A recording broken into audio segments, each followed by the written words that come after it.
1:31. Bienvenidos, buenas noches, amigos. En mis manos una página de la historia. Diario ABC, página 3. Opinión de ABC que causó un enorme revuelo en su tiempo, un tiempo ya olvidado, porque es el tiempo de Suárez. El tiempo, en mi caso, de la infancia. El tiempo inolvidable, quizá la patria más importante. El tiempo de una España que hoy también, dicen, se apaga. Nosotros estaremos muy atentos porque en la SER lo primero es la información y quizá en mitad del programa, ojalá no, ocurra el deceso de un personaje que alcanza el grado de símbolo. Pero ¿qué pudimos saber del ovni de Suárez? Una información que seguramente no tendréis en otros medios que hablarán quizá de lo más importante, de lo más esencial, de la política, del hombre, del símbolo, del tiempo. Pero nosotros somos un programa de misterios. Ocurrió el 25 de febrero de 1980.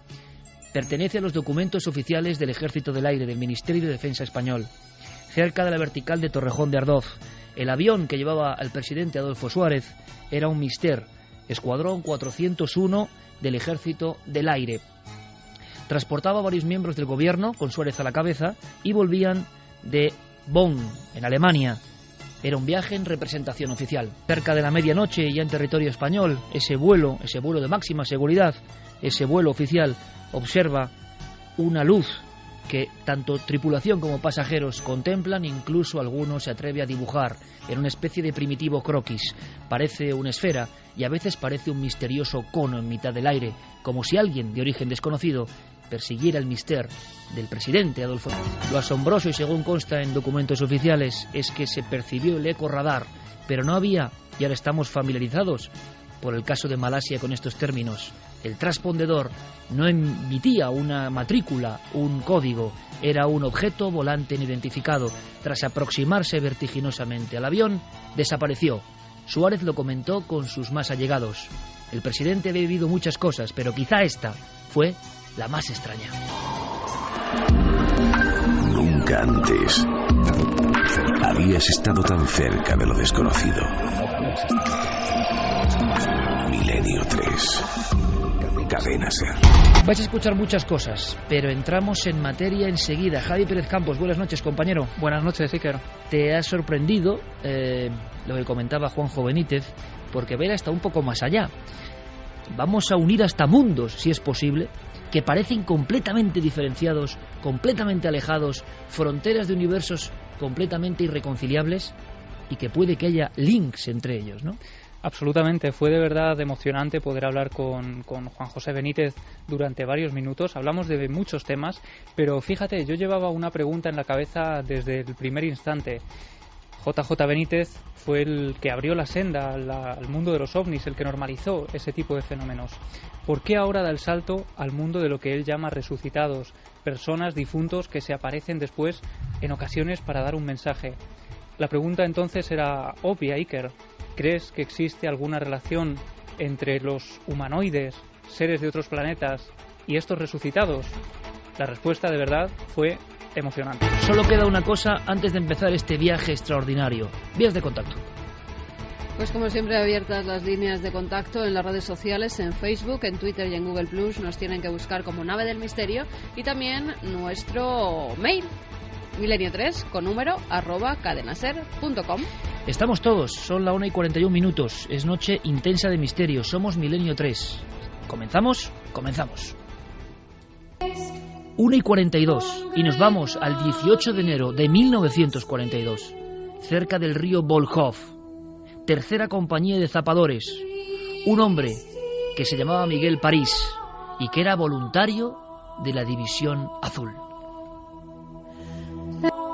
La nieve, la soledad más absoluta y un río que en gran parte de su transcurrir fluye casi helado. Un lugar que se parece mucho al infierno. Miguel París, tercera compañía de zapadores, ha tenido un encargo de sus superiores. Tiene que llevar una munición, un paquete explosivo, algo peligroso, trilita. Tiene que enviarla caminando por la nieve hasta el puesto de mando de Novogrud. Se están librando batallas claves para la Segunda Guerra Mundial, batallas claves para la historia, pero él es un hombre solo, natural de Zaragoza, en mitad del desierto desolado y blanco. Él no sabe que está a unos segundos tan solo de encontrarse con el mayor misterio de su vida, algo que jamás pudo olvidar.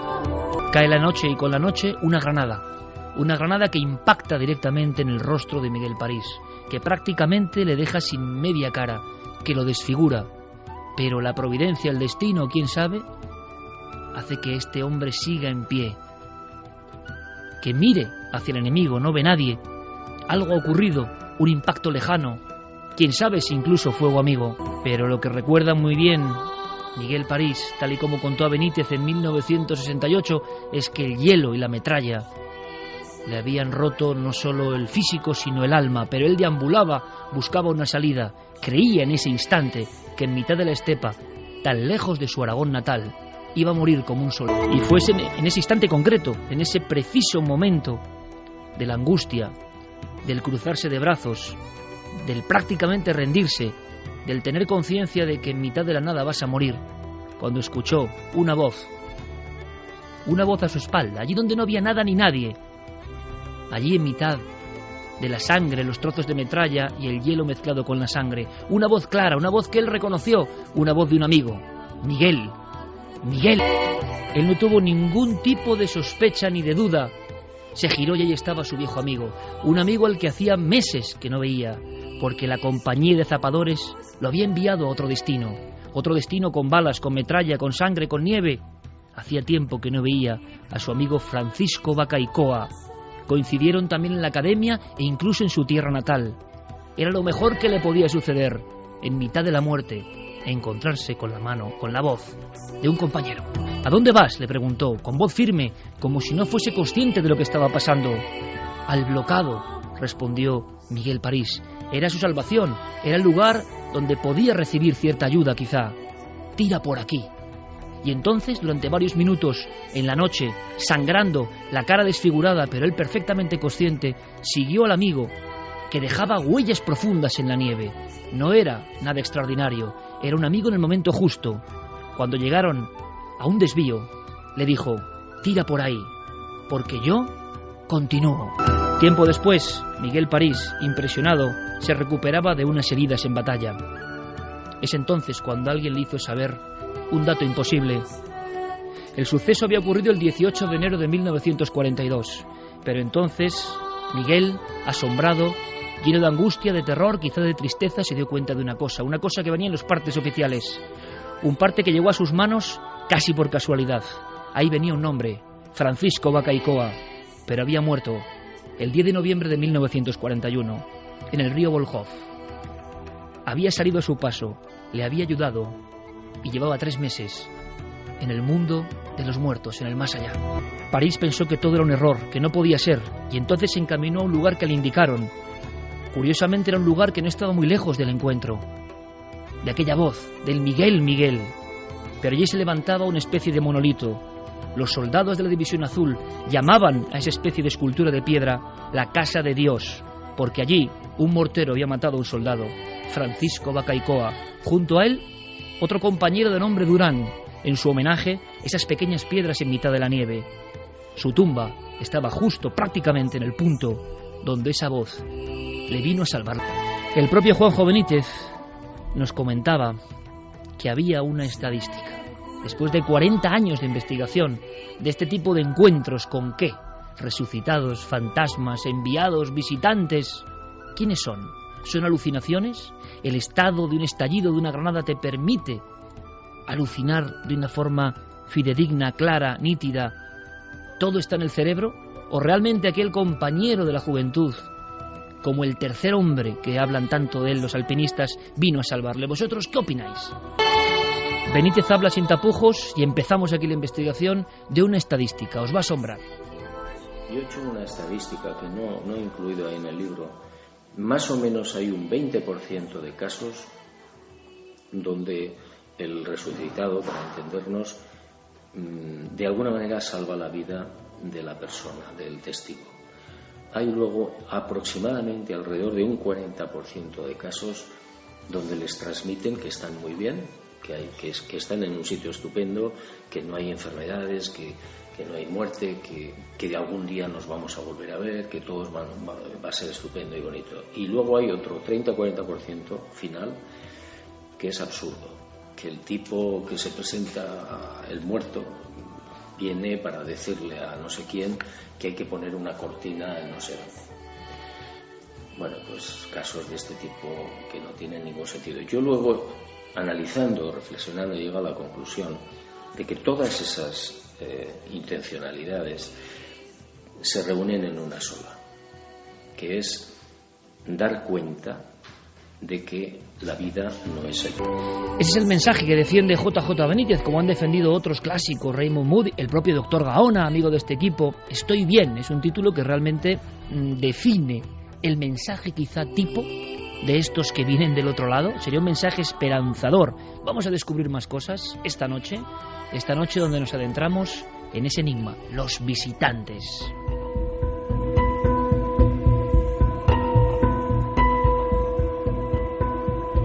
Y ese, Carmen, hay casos a un nivel de detalle, con un nivel de precisión. A mí el de Paco Bacaicoa, cuando lo leí es que se me saltaban las lágrimas, de verdad. Yo me imaginé la angustia de ese hombre solo y lo que él contaba. Y luego la hipótesis, la científica racional para algunos, la extraordinaria para otros.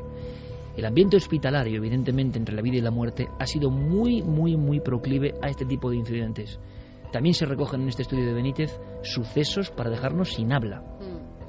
Hay un caso que Juanjo puede investigar y además una serie de casualidades, como podrán leer en el libro, le llevan hasta el caso de una enfermera en el hospital de Balmes, en Sevilla, que es de los más extraños que yo he leído en todos los que se cuentan en este libro. Pongámonos en situaciones. Invierno 1990, un supervisor de planta de ese hospital pues llega a la 1 de la mañana y tiene ganas de fumarse un cigarrillo en uno de los descansos. Comprueba que no tiene tabaco y decide subir a la 6ª planta. Llama al ascensor. El ascensor parece que venía del -1, de la planta subterránea, de la planta de abajo. Cuando se abren esas puertas del ascensor, ve que hay una enfermera dentro. Una enfermera que además él la conoce. Es más, cuando entra, la saluda, pues lo típico cuando te encuentras con un compañero a esas horas de trabajo. Sí que le extraña un poco, está como apoyada al lado de donde se marcan los números para acceder al piso. También le extraña que no le conteste, que cuando él saluda a esa mujer esta no haga ningún gesto ni ademán de contestarle, y su mirada perdida, que parece estar enfocada en la pared. Llegan a la 3ª planta y esta enfermera se baja. Precisamente tenía que ser su planta. Él sabía que esa enfermera era de maternidad y allí estaban los paritorios. Él continúa, se fuma su cigarrillo. Cuando baja, comenta con los amigos que se ha encontrado con Carmen en el ascensor y que estaba un poco rara. Dice, no sé, iría pensando en sus cosas. El caso es que los compañeros se quedan blancos y le dicen que eso no puede ser, que habrá confundido a la enfermera. Él dice que no, que era Carmen, que la conocía perfectamente, que se ha encontrado con ella. Y los compañeros le dicen que no puede ser, que Carmen había muerto hace unos meses por un problema cardíaco en otro hospital de Sevilla. ¿Por qué no lo sabía este supervisor? Él había estado haciendo unos cursos durante más de un año, las fechas precisamente en las que esa mujer perdió la vida.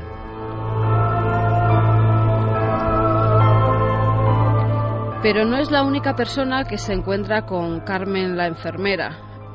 Unos meses después, una celadora llamada Esperanza, es febrero de 1991, le toca el turno de noche, está en urgencias y justamente a las 12 y pico de la noche entra una mujer que va a dar a luz. Inmediatamente los enfermeros que la traen le dicen que por favor que la bajen a urgencias. Carmen llama al ascensor, mete a la mujer para bajarla al piso -1 y antes de que se cierren las puertas entra una enfermera. Justamente cuando entra esa enfermera, que ella describe como alta, muy alta y rubia, vestida perfectamente con el uniforme, pero sin ninguna insignia del hospital, dice que siente un frío helador. Es más, la mujer, la enfermera que entra, se da cuenta y le dice, hace frío, ¿verdad? Y ella contesta que sí. Podía hacer frío, era un mes de febrero, pero en el hospital la calefacción hacía que todas las enfermeras, los médicos, ella recuerda que iban en manga corta porque hacía un tremendo calor debido a esa calefacción. Cuando llegan al piso, esta celadora, por la urgencia que traía esa mujer, inmediatamente la saca del ascensor y oye cómo la enfermera, rubia y alta, esos pasos van detrás de ella. A ella la ha extrañado todo un poco. Dice que no se sentía bien desde el momento en que esa mujer entró al ascensor. Ella desde un primer momento piensa que algo no va bien y por eso su instinto hace que se vuelva justamente cuando salen de ese ascensor. Cuando se vuelve, esa mujer, que identifican más tarde como Carmen, la enfermera rubia con la que ya se había encontrado el supervisor, ya no estaba, se había esfumado, había desaparecido. Escuchemos de nuevo a Juanjo Benítez, a JJ Benítez, hablando del plan del diseñador. Es curioso porque así como en el trabajo hay una gran cantidad, una profusión de casos, de auténtico archivo, de casos que le han ido llegando en 40 años, resulta que nosotros queríamos combinar todo esto, Javi, con un poco de reflexión, con un poco de profundidad, con un poco de filosofía y, si es posible, del propio Benítez, ¿no? Claro, era lo interesante. Para conocer los casos estaba el libro, pero lo interesante de hablar con Benítez era conocer qué le había supuesto a él esta investigación de cerca de 46 años. Una investigación que desde luego se apartaba por completo de todo lo que él había publicado hasta la fecha, una investigación que él ha llevado en silencio precisamente para intentar llegar al fondo de la verdad de todos estos asuntos, y la verdad es que impresiona mucho ver la profunda reflexión. Por lo menos yo, que he leído casi todos los libros de Benítez, no conocía ese lado tan profundo respecto a la vida y a lo que hay más allá de ella. El que diseñó la vida lo hizo de forma que pensáramos que es lo último y lo único que hay. Y no es cierto. Pero es lógico que lo diseñara así para que uno viva la vida intensamente en la medida de sus posibilidades. Porque si tú supieras desde el primer momento que naces que hay otra cosa, que esto es un paso, esto es una experiencia, entonces quizás no lo viviríamos tan intensamente. Por eso, bueno, pues no hay que reprochar nada a quien lo ha diseñado, pero hay que saber que no es lo único.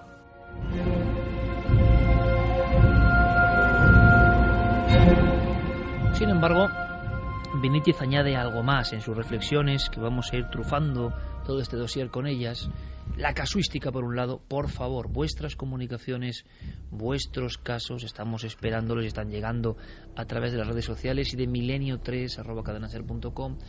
Ser conscientes, por supuesto, de que esto es mucho más habitual, que al investigador le llegan casos, va compilándolos, pero es que esto ha ocurrido a muchísima gente en muchísimas ocasiones, y estamos hablando casi todo de casos referidos a nuestro país y a cierto momento, a una época, aparte del siglo XX y el XXI, es decir, a lo largo de la historia, estas entidades, los visitantes, ¿cuántas veces se han presentado? ¿Qué son realmente? ¿Son un anhelo, un espejismo de esperanza, dirán los más racionalistas, o hay información mucho más real? Siempre estamos como en el umbral.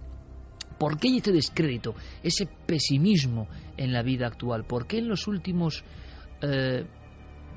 años, décadas me atrevería a decir, el nivel de escepticismo seguramente ha crecido? Hay componentes, hay elementos en la sociedad de hoy para que nos hayamos alejado de una idea que en el fondo es una idea presente. Mañana, por ejemplo, en Cuarto Milenio, luego os adelantaré cosas, vamos a ver unas máscaras impresionantes de 9.000 años antes de Cristo. Las primeras máscaras de la humanidad ya tienen que ver con ritos chamánicos, con difuntos que vuelven. Se pone el chamán la máscara del difunto que vuelve. Esa idea permanece. En los últimos años nos hemos ido desligando de ella, nos hemos ido separando. Benítez no está de acuerdo y lo comenta así. Yo creo que la propia vida es la que nos arrastra, ¿no?, a una situación que no es la mejor. La angustia, la crisis, los problemas, las prisas, los políticos, la corrupción, toda esa masa informe es la que termina por llevar a la gente a una situación de no creer en nada, de escepticismo muy importante, sobre todo lamentablemente de pesimismo, ¿no? Y no se presta atención a lo que verdaderamente importa, que es qué pasa después de la vida, qué pasa con lo intangible, qué pasa con lo invisible, qué pasa con los sueños. Pero bueno, yo creo que también es cierto que hay una minoría en el mundo que está peleando por eso, ¿no? Que está luchando para abrir las mentes de las gentes, como vosotros, y que, bueno, pues está tratando de dar todo lo que tienen para que la gente regrese, ¿no? al mundo mágico.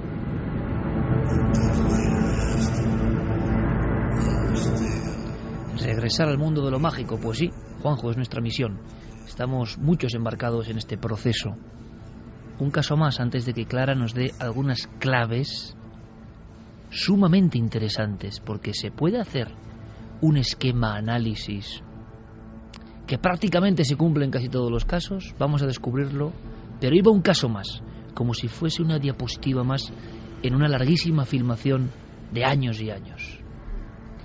Otro caso en el que, de nuevo, el testigo no es un familiar, porque en el caso de Marta es una señora que cuida a una anciana de 92 años, es diciembre de 2004, Florida, Miami.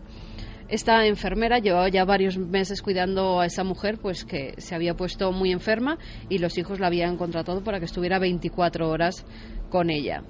La enfermera llama a una de las hijas, notablemente alterada, diciendo que o va para allá o que se va a encontrar la casa sola, con su madre dentro, porque ella no aguanta más, que se va y que no puede aguantarlo. Es tal la situación de angustia que tiene que ni siquiera por teléfono la pueden tranquilizar y la hija decide ir hasta el domicilio de su madre. Cuando entra allí ve que la enfermera ha recogido todas sus cosas y que la espera en la puerta porque quiere irse, quiere abandonar ese hogar. Intenta calmarla y así lo hace y le cuenta la historia. Esa misma mañana, hacía muy pocos minutos, ella, como hacía todos los días, había ido hasta el dormitorio de la señora que cuidaba para asearla, vestirla. Cuando entró a ese dormitorio se encontró con un muchacho. Estaba al lado de la cama de esta señora. Parecía que la estaba acariciando, consolando de determinada forma. Por lo menos estaba pegado a ella, parecía alguien familiar. No podía haber nadie en esa vivienda donde solamente vivían estas dos mujeres, pero enseguida lo identificó. Era el chico que estaba en una foto, una fotografía que esa anciana besaba y rezaba todos los días. Era la foto de su hijo muerto hace 13 años.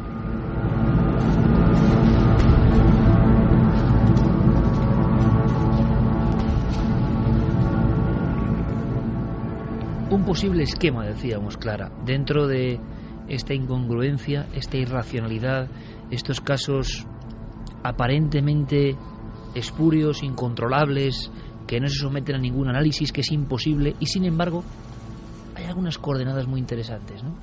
Sí, porque en muchos de estos casos se repiten una serie de características que no solamente en los casos que recoge Benítez, que son muchísimos, ¿no?, sino en otros casos que hemos podido conocer nosotros de primera mano. Y esas constantes suele ser, además lo hemos visto ya en los casos que ha comentado Carmen, en el primero de ellos, ¿no?, el frío.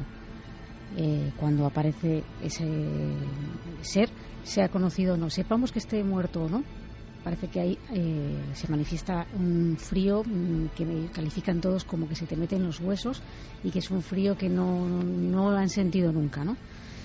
Otra de las cosas es que cuando el difunto comunica o algún tipo de mensaje, que no siempre sucede así, como hemos visto por ejemplo en el caso de la enfermera, que es muy desconcertante porque ¿qué sentido tiene esa aparición si no dice absolutamente nada ni presta atención a quienes están en el ascensor, ¿no?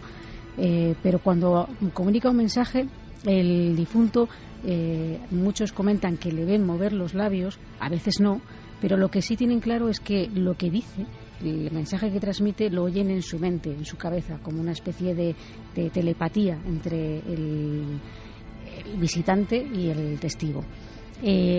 Otra de las cosas que parece que se repite bastante es la ausencia, y esto lo hemos visto muchas veces tanto en Milenio 3 como en Cuarto Milenio, ¿no?, con casos que testigos que nos explican que no le veían las extremidades o al menos los pies, y que incluso algunos de ellos dicen que el muerto parece levitar o flotar en el aire, como si estuviera a veces han hecho cálculos, ¿no?, de la altura, y por ejemplo el difunto no era demasiado alto y sin embargo llegaba casi al techo, ¿no?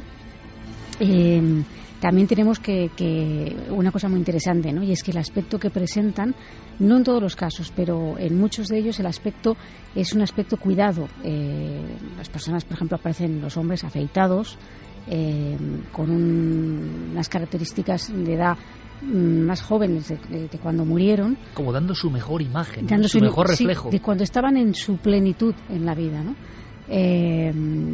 Y esto les también notan como una siempre sonriendo, la mayoría de las veces sonriendo, transmitiendo tranquilidad, paz, amor, ¿no? Como si estuvieran bien. Que esa es una de las cosas que también manifiestan, no siempre, pero algunos de ellos, el mensaje que dan cuando lo dan es el de que están bien, es un mensaje tranquilizador de, ojo, que no os preocupéis por mí, no lloréis por mí, que estoy bien. Por otra parte, también a veces, no estos en todos los casos, pero en algunos de ellos, el visitante conoce información que el testigo desconoce en ese momento o que aún incluso no ha ocurrido.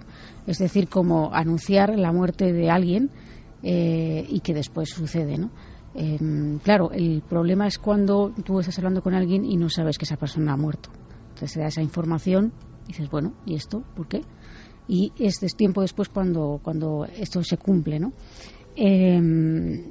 Luego hay otra cosa que es interesante, ¿no? En muchas de estas apariciones, visiones, encuentros, visitas, como queramos llamarlo, el testigo suele encontrarse en una situación atribulada, en una situación en que algo le ocurre, tiene algún pesar, ha ocurrido una desgracia o tiene un dilema en su vida, tiene algo importante que resolver, algo que no sabe cómo afrontar, ¿no? Otra de las cosas que parece que repetirse es que el visitante a veces irradia luz, incluso varias capas de luz, o está asociado a fenómenos relacionados con la luz, como bolas de luz, como que se desplazan y que desaparecen o que se desmaterializan, o como directamente irradiar luz en el propio. Por eso saben que es algo anormal, que están viendo algo anormal, que no es la visita de una persona corriente, ¿no? Y luego está otra cosa muy interesante, la naturaleza esquiva del otro lado, ¿no? Que esto se podría debatir, yo creo que deberíamos de incluso hacerlo, ¿no? Opinar, porque en ese otro lado parece existir, por lo que se desprende de esas comunicaciones, una cierta jerarquía. O sea, no es todo el libre albedrío, hay alguien que manda y que en cierto modo censura, que impide a veces conocer detalles del otro lado, que se le pregunta por ese otro lado y si bien sonríe pero no contesta, o contesta de manera esquiva, o bueno, da algún detalle pero no entra en esas valoraciones, ¿no? Esto es algo que a mí siempre me ha inquietado, ¿no? Porque si todo aquello es tan maravilloso, si están tan bien, si el otro lado nadie juzga a nadie, esa censura, ¿por qué existe?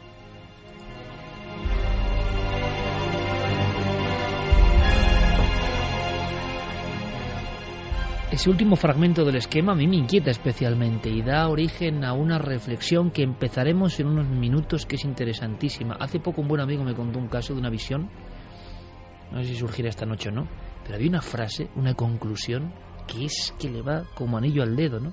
Es un mundo prohibido, es un mundo, un universo prohibido, prohibido para nosotros, pero quizá nunca lo podamos entender.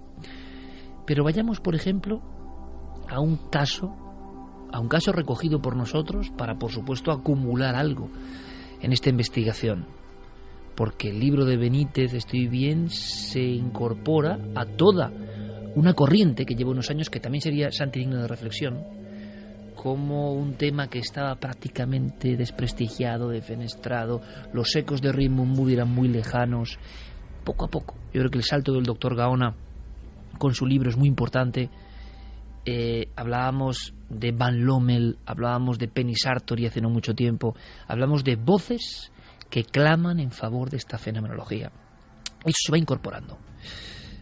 Y poco a poco, y quizá ocurra, haya un cambio de concepto, como lo hubo en los años 70 con el libro de Moody, en torno a la muerte y sus límites, ¿no? Y lo que significa. Pero, si me permitís, porque estoy seguro de que queréis escucharlo, vayamos a un caso concreto. Además es una compañera, una colega del País, Javier. Sí, es una periodista que durante años, durante varios meses ha trabajado en el periódico El País, ha escrito importantes reseñas de todo tipo. Ella en julio del año 2007 tiene que someterse a una complicada intervención de neurocirugía, una intervención de la que por fortuna sale ilesa, pero sale, fíjate, con un aprendizaje extra, con un valor añadido que ella no esperaba tener en ese momento. Quizá que choca incluso con esa personalidad pragmática de un periodista que se dedica a la información habitual, ¿no? Y es sorprendente, Iker, porque ella había llegado a asumir eso que para cualquier otra persona sería algo imposible. Para ello tenemos que, decíamos, ¿no?, viajar a ese mes de julio del año 2007. Ella ya ha sido intervenida, está en la UCI, durante 24 horas tiene que estar en observación. Y tenemos que imaginarla en esa camilla, conectada a todo tipo de máquinas que están velando por su salud. Y ocurre algo cuando, durante la visita de sus padres, unos instantes antes, ella empieza a ver algo muy extraño.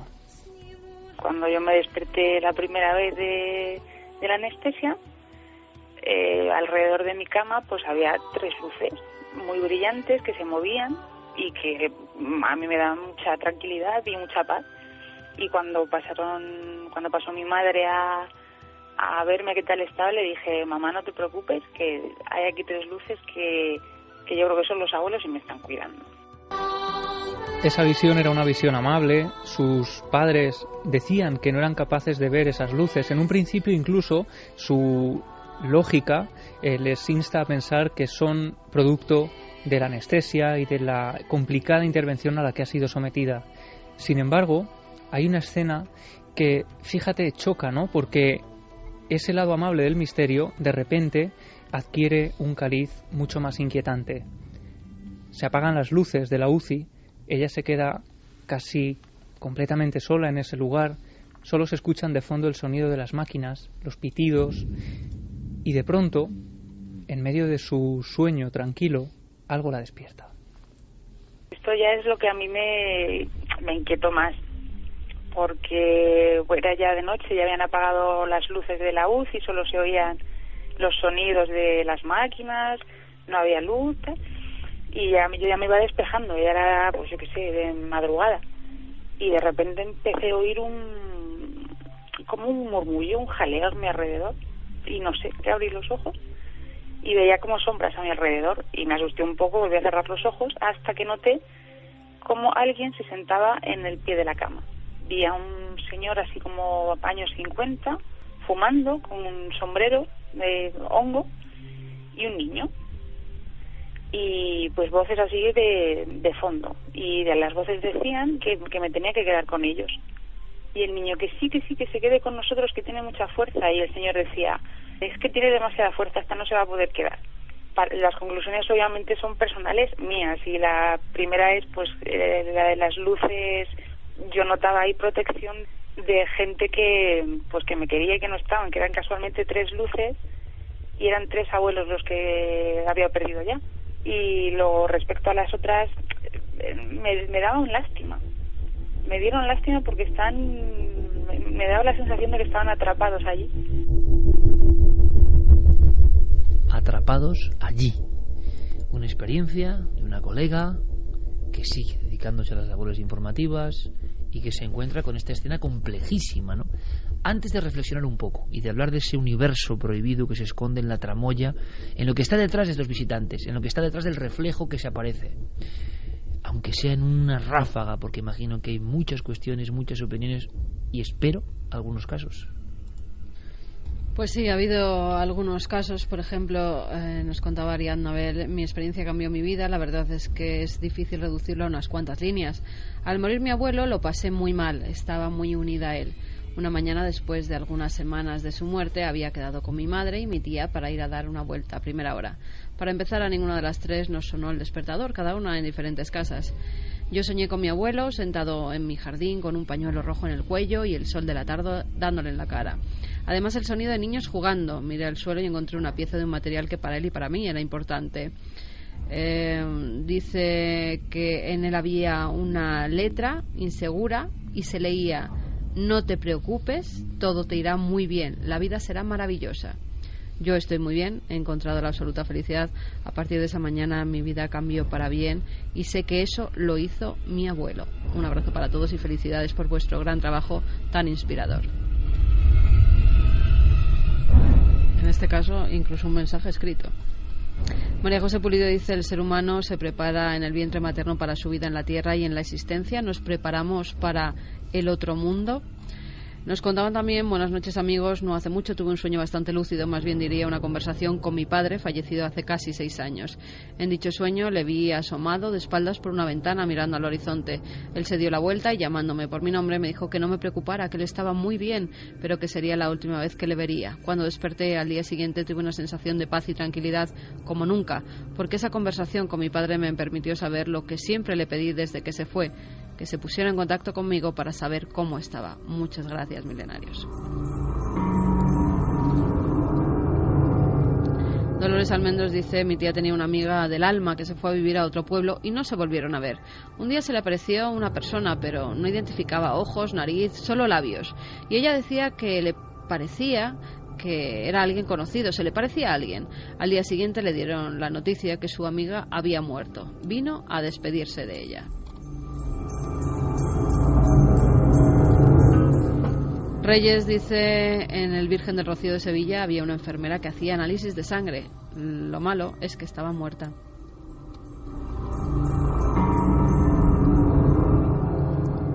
Lucía Pinazo dice: da mucha esperanza ver que el 60% de las apariciones son para algo positivo. Nos demuestran que no hay que temerlas. Secciones Chef nos escribe desde Guatemala, nos dice: maestros, todos les saludo desde Guatemala, tierra de los grandes mayas, su amigo César Vázquez. Respecto a este tema de los regresos de difuntos, hay una creencia y una tradición que menciona que a veces regresan a visitar a sus familiares con la intención de ayudar, salvar a alguien o tan solo decir: déjenme, estoy bien, y se acostumbra a dejarles vasos de agua para que alivien su sed. En el caso de mi padre, 4 meses después de fallecer, mi hermana, se le apareció él a ella. Ella era doctora y le dijo: te amo padre, cuida a mamá, su corazón no está bien. Luego se fue caminando y exacto, mi madre sufrió un infarto. Gracias a Dios se recuperó, pero él asegura que pasó por no creerle. Saludos y bendiciones. 2:18. Benítez hablaba también, te comentó un elemento importantísimo, Javier, como son los sueños. Sí, la importancia de los sueños.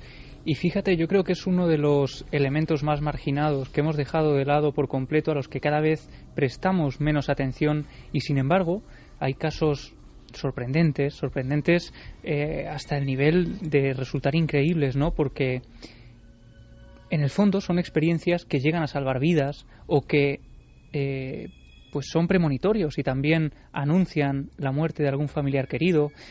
En fin, los casos que trae JJ Benítez, como digo, son tremendamente sorprendentes por eso. Sí, es muy importante los sueños, especialmente los sueños que yo llamo informativos, ¿no?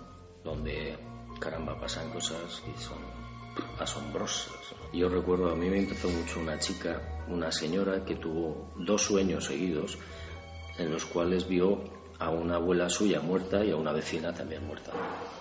Entonces, en el primer sueño la abuela no llega hasta ella, estaban en una calle, venían avanzando hacia la chica, pero la abuela se da media vuelta y desaparece. Y en el segundo sueño sí llegan las dos, por la misma calle hasta la muchacha, y entonces la chica le dice que por qué el día anterior no había hablado con ella, porque había desaparecido. Y en el sueño le dice: fui a hablar con una persona muy importante y me dijo que lo que tiene que pasar, tiene que pasar. Entonces ella se despierta como a las 7 de la mañana y a las 12 muere un niño que tenía de 14 meses de meningitis. Claro, ella automáticamente relacionó, ¿no?, el sueño con la muerte del niño. ¿Cómo se puede explicar eso? Es decir, hay un mundo, ¿no? Ahí hay una realidad que está disfrazada en el mundo de los sueños, pero que es real.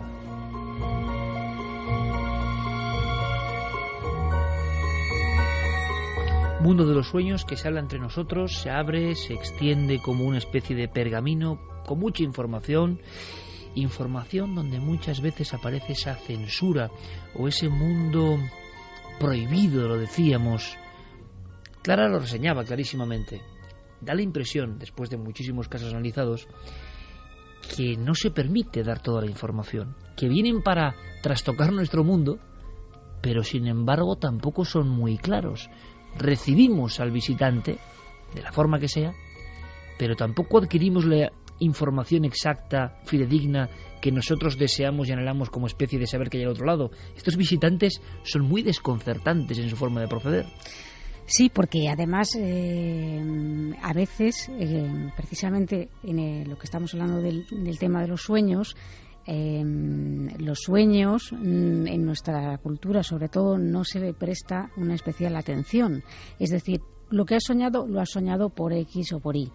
Y oye, y es verdad, muchísimas veces los sueños proceden del inconsciente. Para mí hay casos que se pueden hablar que sí que para mí tienen una explicación y tienen una lógica y tienen una razón de ser y tienen un detonante, ¿no? Pero a veces hay sueños de esa naturaleza que ofrecen una información que la persona no puede conocer o no conoce y no hay forma de que la conociera.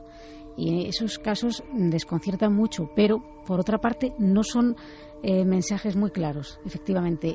Parece como si esos mensajes nos hicieran dudar, ¿no? Es decir, bueno, habrá sido un sueño. Hay experiencias personales, incluso dentro de miembros del equipo, se pueden contar, a veces a través de sueños, pero parece que estos fenómenos llegan a través del sueño también, ¿no? Con una enorme nitidez para plasmarse y darnos cierta información. Santiago Camacho, que aunque sea puede contarnos a retazos, tiene una experiencia con una frase que me parece muy impactante. ¿Por qué? Porque define muy bien ese criptomundo, ese mundo que no queda claro, que por cierto, si lo traspolamos a otros mundos del misterio, a otras patas del misterio, pues fíjate, muchos amigos estarán pensando, y cuando se graban supuestas voces de ese otro lado, la verdad es que el significado es igual de extraño, de censor, de incompleto, de inconexo, de incomprensible para nosotros, aun cuando hemos sido muy conscientes de que hemos grabado eso y de que eso no podía estar ahí, pero el resultado no es.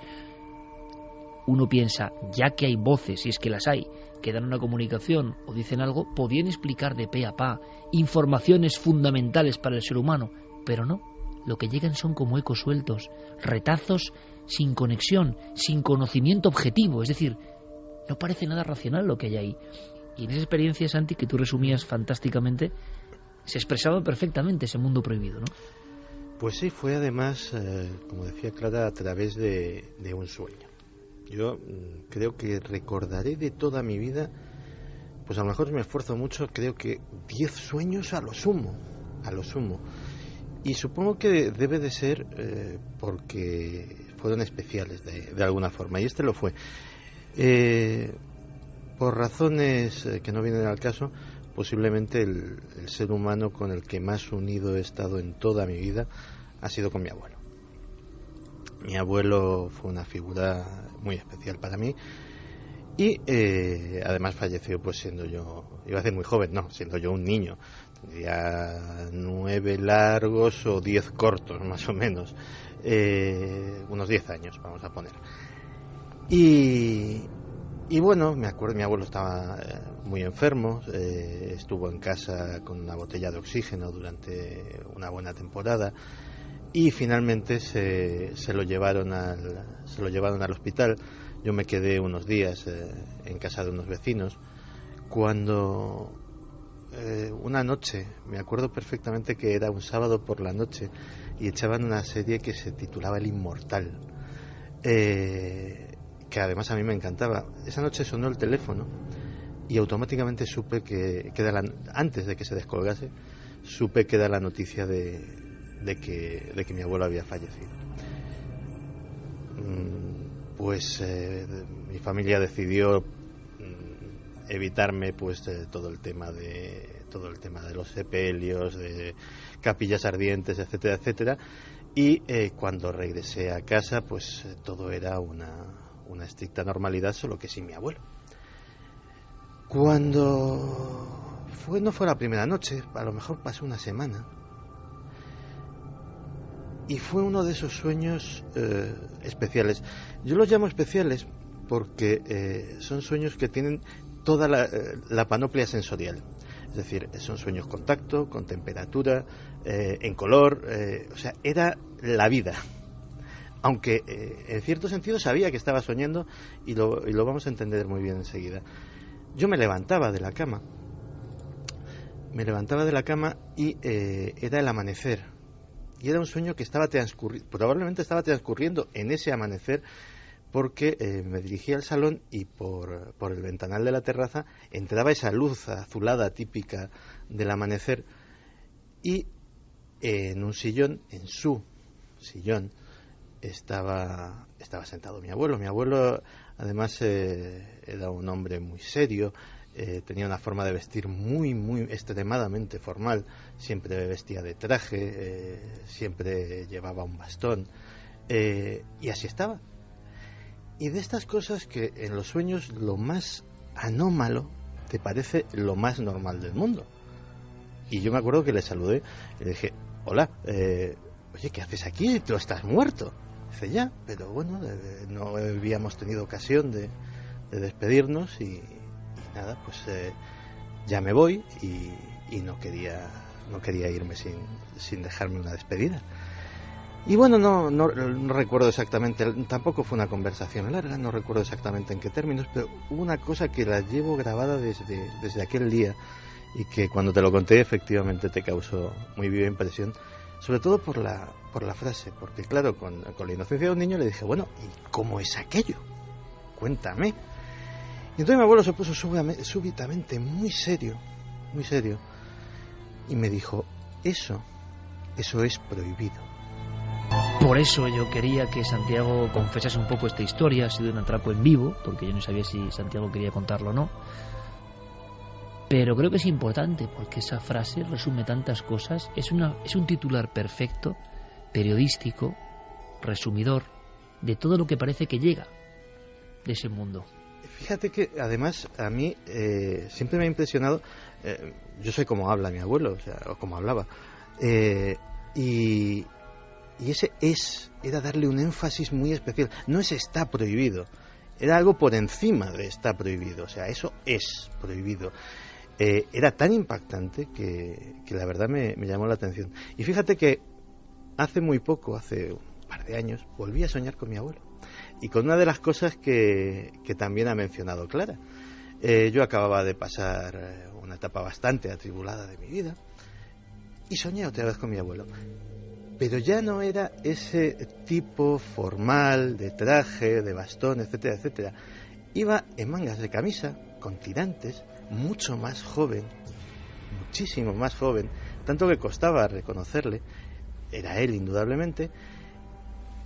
Y volvimos a tener esa conversación natural de: bueno, ¿y tú por aquí? Dice: no, pues he pasado a ver qué tal va todo y esas cosas. Y más o menos le estuve contando lo que había sido de mi vida, y nos estábamos riendo juntos, como dos colegas más o menos de la misma edad, que tendría más o menos, sí, aparentaba tener unos 40 y tantos en aquel momento, y me decía: bueno, pues si todo acaba bien, tal, estupendo. Pero me llamó mucho la atención ese cambio de atuendo, y le digo: ¿tú qué tal? Dice: pues ya ves, he hecho un chaval. Los sueños como forma de conexión que nosotros pensamos que por tanto no son válidos, no son objetivos, y que están ahí como una comunicación. No son casos tan evidentes, ¿no?, como los que se han visto en plena vigilia, porque dentro de la clasificación que ha elaborado Clara hay también dualidad. Vamos muy rápido, Clara, con eso, antes de saber de un caso que me ha impresionado con una mascota de por medio, con un perro de por medio, que también nos va a impresionar. Dualidad permanente, ¿no? Sí. Conocimiento, desconocimiento, mensaje, no mensaje. Cuéntanos, Clara. Sí, bueno, aquí yo creo que la clasificación puede ser muy variada, tanto como los testigos, pero sí que hay unas cosas que parece que son importantes reseñar. Es decir, ¿el testigo sabe que está viendo a alguien que ha muerto o no lo sabe? porque para mí hay una diferencia fundamental entre saberlo y no saberlo, ¿no? Es decir, el saberlo te puede causar un temor o te puede causar una alegría, según sea el caso. Y también hay un condicionante ahí, ¿no? Pero si tú no lo sabes, si tú hablas con alguien y resulta que te enteras después que esa persona no está ya entre nosotros, para mí tiene un valor añadido, porque la persona no puede tener esa información de otra forma, ¿no? Luego está lo que decíamos, ¿no? Las apariciones en las que son en vigilia o durante el sueño. Las de la vigilia parece que a todo el mundo le causan como más impresión, o que les dan como más validez, ¿no? El hecho de estar despierto en plena uso de tus facultades, incluso a veces a plena luz del día, ¿no? En un parque o en un sitio que bueno, pues que parece que es poco probable que se dé las alucinaciones que se dan durante esos momentos previos a quedarnos dormidos o en esos momentos de despertar, ¿no? Luego está si existe vínculo emocional o no hay un vínculo emocional. Vemos que hay casos en los que el vínculo emocional es importante, se querían o por lo menos se conocían, eso ya es importante, y casos en los que no existe este vínculo. Incluso los testigos no saben de con quién están hablando, no tienen ni idea de que esa persona, no saben quién es, incluso a veces el propio visitante es cuando le manifiesta su nombre, su apellido, porque quiere que comunique supuestamente, presuntamente, un mensaje a otra persona sin tener ni idea de quién es. Luego está lo del mensaje. A veces hay mensaje, otras veces no lo hay, y hay casos en los que el testigo desea el contacto fervientemente con esa persona que sabe que ya ha muerto, es decir, pues alguien importante en su vida que quiere saber cómo está, o que le dé una señal de si existe algo al otro lado. Eso es muy típico, eso de todos conocemos a alguien que, en fin, pues hemos hablado en algún momento de, pues si te vas antes que yo, por favor, hazme una señal, ¿no? Me da la impresión de que esos casos casi nunca se cumplen, ¿no? Cuando hay un pacto de ese tipo, pocas veces hay fenomenología de este tipo. Este tipo de encuentros tan claros suelen ser por personas que no lo esperan. Claro, exacto, son personas que no lo esperan. Como todo en el misterio, ¿no? En momentos verdaderamente absurdos y en lugares, si nos fijamos a veces, donde el testigo no tiene escapatoria. Pero esto no es una lección, compañeros, en el fondo del misterio. Es decir, cuando uno busca un ovni y no lo encuentra, jamás. Y ya puede ir con la NASA. Sin embargo, lo encuentra en el momento más inesperado. Cuando uno busca un fenómeno extraño dentro del mejor lugar, todo acondicionado, no lo encuentra. Porque es el misterio el que parece imponer su ley, no la persona. Y entonces quien hace una especie de trazo grueso diciendo lo sencillo y lo fácil, ¿no? Oye, si te vas, dime cómo. No conozco muchos casos donde ello luego se haya producido, ¿no? Es decir, las normas del misterio son como muy grandes para el ser humano, y siempre parece que el encuentro se produce, o los encuentros más importantes, espontáneamente, inesperadamente, aunque sean con personas con un vínculo, ¿no? Pero os quiero decir, parece que no hay un plan, no hay una preparación, que nosotros no podemos condicionar al otro lado. Vamos a hacer una cosa. Hay un caso que creo que es el del perro negro, que es impresionante. Sí, hay un caso, como decía Clara, hay algunos casos en los que la persona que tiene ante sí al fallecido no sabe que ha fallecido porque ni siquiera lo conoce. Estamos en el año 2009, es una localidad andaluza. Cari, que es la testigo, sale de su casa como hacía a menudo para dar un paseo, da un paseo por el parque y encuentra que en pues no había absolutamente nadie más que un señor con un perro. Es más, ella se dirige al señor porque ese perro negro era muy grande y en un primer momento la asusta y le dice que por favor que coja bien a su perro porque está pasando al lado y que teme que le haga algo. El señor le dice que no se preocupe, que es un perro muy bueno, que es muy fiel, y entablan una conversación. Poco a poco van andando por ese parque, se van contando su vida. Cari dice que no sabe por qué se abre mucho a este señor, porque le transmite mucha paz, mucha calma, y entonces le empieza a contar su vida, pues que hay algunas cosas que van mal, que está triste. Llega un momento en el que incluso se pone a llorar porque pues en ese momento la vida no iba tal y como ella deseaba. Este hombre también parece abrirse a esta chica que acababa de conocer y le dice que en su familia pues que también están pasando un mal momento, que sobre todo su mujer está muy triste porque han perdido a un hijo en un accidente de tráfico. Se despiden, esta mujer de nuevo dice que cuando se despide de él, no sé por qué, se vuelve para ver por dónde se ha ido con su perro y ya no ve a ese hombre, pero no le da más importancia. Y a las 3 semanas, volviendo a ese parque, la chica ve de nuevo al perro y lo reconoce. Pero en esta ocasión, la correa la lleva una mujer. Empieza a entablar una conversación con ella y le dice: yo a este perro le conozco porque hace 3 semanas lo vi aquí, que lo llevaba a un señor, y es más, en un principio me asusté, pues fíjate, qué perro tan grande. Y la chica le dice: no puede ser, ese señor que me está describiendo no podía estar paseando hace 3 semanas aquí al perro, porque según me lo describe es mi padre, y mi padre lleva ya varios veces muerto, se mató con mi hermano en la carretera de Sevilla a Huelva en un accidente de tráfico. Decía y comentaba Clara en ese esquema que había varios elementos importantes y extraños que vertebraban este tipo de incidentes. Bien, hay algo más extraño todavía, y que Javier Pérez Campos le preguntó a JJ Benítez. Lo decíamos al principio, da la impresión de que el misterio en general se comporta así, que si analizamos las cosas fuertes del misterio, profundas del misterio, o los ecos del misterio que nos llegan hasta nosotros, todo está envuelto de esa célebre campana de irrealidad y nada parece lógico. Es decir, nuestra racionalidad, nuestra objetividad, las leyes que gobiernan nuestro mundo parece que tienen muy poco, que no son especulares, que no ocurren al mismo tiempo en el otro lado, que del otro lado viene todo mucho más desmembrado o más ilógico, o que no lo entendemos, aunque sea un mensaje de esperanza el que llegue. Me sorprendió muchísimo porque no me esperaba que fuera a ser esa la que él me dio. Era un poco hilar dos mundos, como se hizo, por ejemplo, en Realidad hay Mónica, ¿no? Un libro que aunaba todo tipo de misterios aparentemente inconexos entre sí y que de repente parecía que existían unos hilos que unían esos mundos. Yo, fíjate, cuando lees, por ejemplo, algunos casos que Benítez cuenta, por ejemplo, en la 5ª columna, y lees otros de resucitados, en Estoy bien, parece que en ocasiones existen ciertos vínculos entre esos seres humanoides que parecerían proceder del espacio y estos que vendrían de un más allá. Al hacerle esa pregunta a Benítez, desde luego la sorpresa fue mayúscula con su respuesta. Yo creo que hay más conexión de lo que creemos.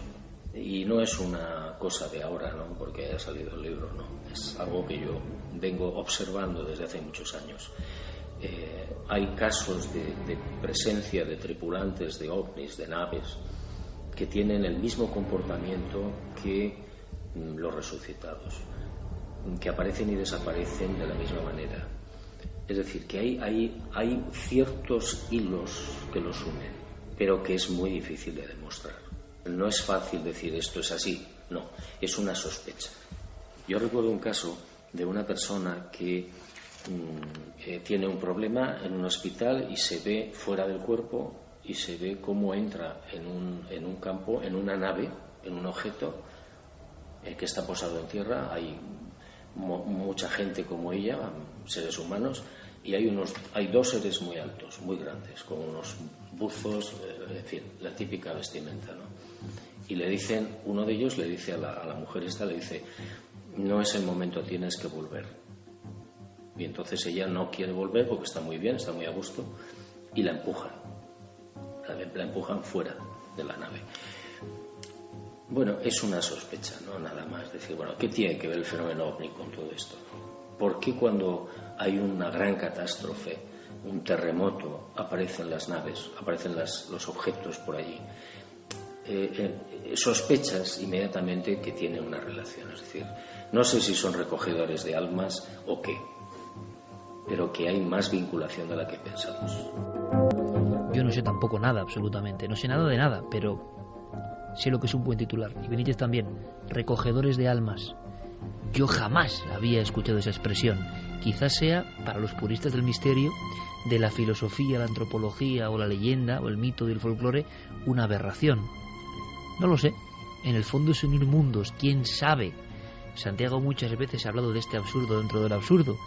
Aunque aquí hay una auténtica pica en Flandes, ¿eh? La sensación de que hay, como vamos a ver algunos casos, donde ambos mundos, como si fueran el destello de uno mismo, se complementan. Los casos que recoge Juanjo en Estoy Bien precisamente parece aunar esos dos mundos de los que hablabas. José es un reumatólogo que vive en Estados Unidos, es un médico. Su padre, que también se llamaba José, en este caso José Joaquín, también era médico, fallece el 6 de septiembre de 1998 a las 5:30 de la madrugada. Su hijo está con él hasta el último momento, dice que le acompaña hasta las 8 de la mañana. A eso de las 12 del mediodía va a casa de su madre, que está enferma de Alzheimer, se reúne allí con sus hermanos. Y en un momento dado, su madre dice que está cansada y que quiere sentarse en un banco que tienen ahí en la casa. Al parecer, en esa vivienda hay unas galerías de cristal y justo cuando él está ayudando a sentarse a su madre, ve que hay una gran luminosidad a través de esos cristales de esas galerías. Inmediatamente, cuando sube la vista, ve a su padre. Hacía 7 horas, cuando tiene la visión, que había fallecido. Él se queda perplejo porque detrás de su padre ve como una especie de media naranja, de media cúpula, una semiesfera de color muy blanco y muy luminoso, pero dice que opaco, porque los coches que había aparcados detrás en la calle y que se veían a través de la cristalera, con esta media esfera no se veían, por eso sabe que es algo físico y opaco. Su padre está entre el cristal y esa media esfera, sonríe. Está más joven de lo normal, dice que aparenta unos 45 años cuando murió con 82 y que además sonríe, y sonríe mucho, parece estar feliz. Hace un saludo con la mano izquierda y les tira un beso, y con la mano derecha, en el último momento, también la sube, la alza y se da media vuelta y parece que se introduce en esa semiesfera. De repente todo eso se diluye en el aire. No sabe este médico racional, ya de por sí un científico, cómo ha tenido esa visión. Por supuesto sabe que no es una visión, sino que es algo que ha visto, que de verdad se ha dibujado delante de él. Y él, en el libro, lo apunta Juanjo, se pregunta, bueno, ¿era una semiesfera o era una puerta hacia el otro lado? ¿Qué opináis de esto en concreto, compañeros? Porque yo, ¿sabéis? Me venía, que no tenga nada que ver, como en este mundo. ¿Os acordáis del un poco tenebroso cuadro El triunfo de la muerte? Creo que el viejo, y van los esqueletos, los muertos, van siendo conducidos hacia grandes naves, unas naves que están medio flotando y que tienen unas grandes compuertas. Se interpreta de muchas formas, porque claro, al ver tantos esqueletos uno piensa que es el más allá, pero en un aspecto un poco tenebroso. También da la impresión de que son grandes barcos que llevan las almas. Los barcos y las almas siempre han estado unidos, ¿no?, en la antigüedad. Quién sabe si es una transformación del arquetipo moderno de los viajeros al otro lado y alguien ve ovnis, pero desde luego esto que contaba Benítez y esto que aportaba Carmen de su archivo, yo creo que es de lo más raro, ¿no?, que yo he escuchado. Fenómenos celestes en los cielos donde parece que la imagen arquetípica y casi antigua de la esfera de luz de los ECM se ha convertido en un objeto volante no identificado. Es casi difícil hasta opinar, ¿no? Caramba, sí, es muy complicado opinar, pero es que sabemos tan poco de ese viaje. Fíjate que una de las cosas que nos llevaban delante, de las muchas cosas, más de las que creemos que nos llevaban delantera en civilizaciones más antiguas, es que se intentaba investigar de forma casi científica sobre ese viaje. Nos dejaron libros como el libro tibetano de los muertos, como otras guías de otras culturas, en las cuales pues efectivamente siempre había guías, siempre había conductores, desde la figura mítica de ese Caronte que transportaba a los difuntos en su barca, hasta incluso mucho antes, cuando se pensaba que eran los animales carroñeros, los buitres, los cuervos, los que conducían a los finados en su camino al más allá. Pues quién sabe, a lo mejor resulta que hay conductores, a lo mejor resulta que sí que es un viaje y que sí que necesitamos un guía y hasta que puede que un vehículo.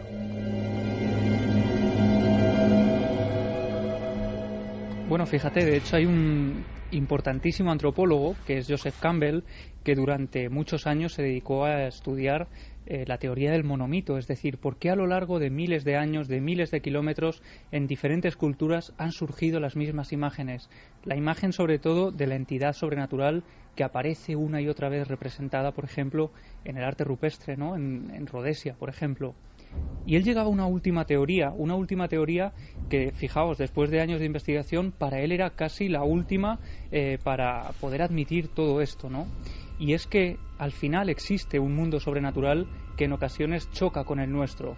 Choca con el nuestro solo si nosotros estamos preparados para aceptar esa realidad completamente distinta y alternativa a la nuestra. Y sin embargo, cuando la persona no está preparada para aceptar lo que existe en ese mundo sobrenatural, se manifiesta con la misma fuerza a través de los sueños. Todo un maestro acabas de citar. Rápidamente, vamos con otro caso de nuestro propio archivo. Mañana en Cuarto Milenio, después del clásico, justo después del clásico, conectáis con 4, ¿vale? Eso yo creo que es la noche perfecta. El clásico partido. El clásico no hay más que un clásico. Y para los futboleros, exacto. Para que no pero después nos vamos con Cuarto Milenio. Retrasamos mínimamente para empezar hacia las 11 menos 5, justo con todos vosotros. Y hay un tema de inicio, rápidamente después de actualidad, que no os podéis perder. Tiene que ver con esas llamadas del más allá, quién sabe, pero con testimonios en la mesa, con recreación de esos testimonios. De verdad que ponen los pelos de punta. No os lo podéis perder. Tiene que ver con todo esto. Tiene que ver con la tecnología por medio, pero con todo esto. Javi, vamos con un caso que está a caballo entre estoy bien, esta investigación de esta noche y lo que mañana planteamos. Das paso y lo contamos prácticamente seguido. Sí, es el caso de Alicia, otro que nos llegó, pues fíjate, cuando contamos esos casos de llamadas del más allá, surgió todo un aluvión de testimonios. Entre ellos este de Alicia, que en el año 2011 en Valencia estaba haciendo un examen, llevaba varias semanas haciendo y preparándose esos exámenes finales, y a eso de las 7 de la tarde ella entrega el test, sale del aula, está casi todo en completa soledad, ha sido de las últimas en entregar el test, y entonces recibe una llamada. Recordemos que es a las 7 de la tarde cuando surge el teléfono sonando. Cuando salí del examen, desde venirme a casa en el autobús y saliendo de la universidad, recibí una llamada y era mi bisabuela. Además sé que era ella porque era una voz muy cansada, ella era gallega y además utilizó un apelativo cariñoso que solo utilizaba ella y conmigo. Me dijo la curriña, estoy bien, y cuídate tú y cuida a tu padre. Y adiós, y colgó.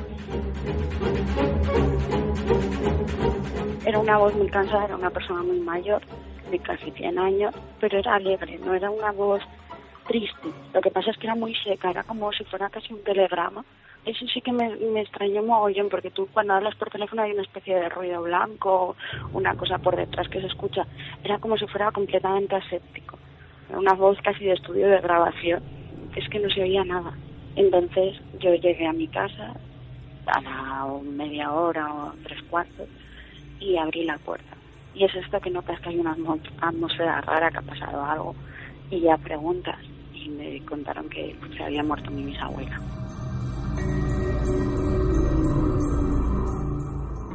Pregunté a qué hora se había muerto y me dijeron que se había muerto a las 3 de la tarde. Que no me habían dicho nada porque tenía un examen a las 4 por no descentrarme y esperaron a que llegara a casa. A mí aquello la verdad es que me dejó una sensación de extrañeza. No compartí nada con mi familia en ese momento. Tampoco me apetecía, era algo que si me ha llamado a mí será por algo. Yo creo que mi familia ha habido muchos problemas y la única parte de la familia casi con la que hablaba era con nosotros.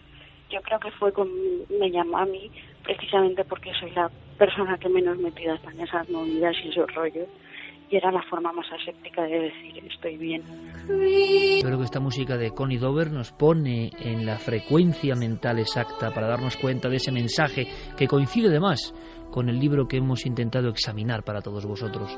El mensaje que se repite desde el principio del tiempo, el mensaje que podemos entender, el mensaje quizá más importante.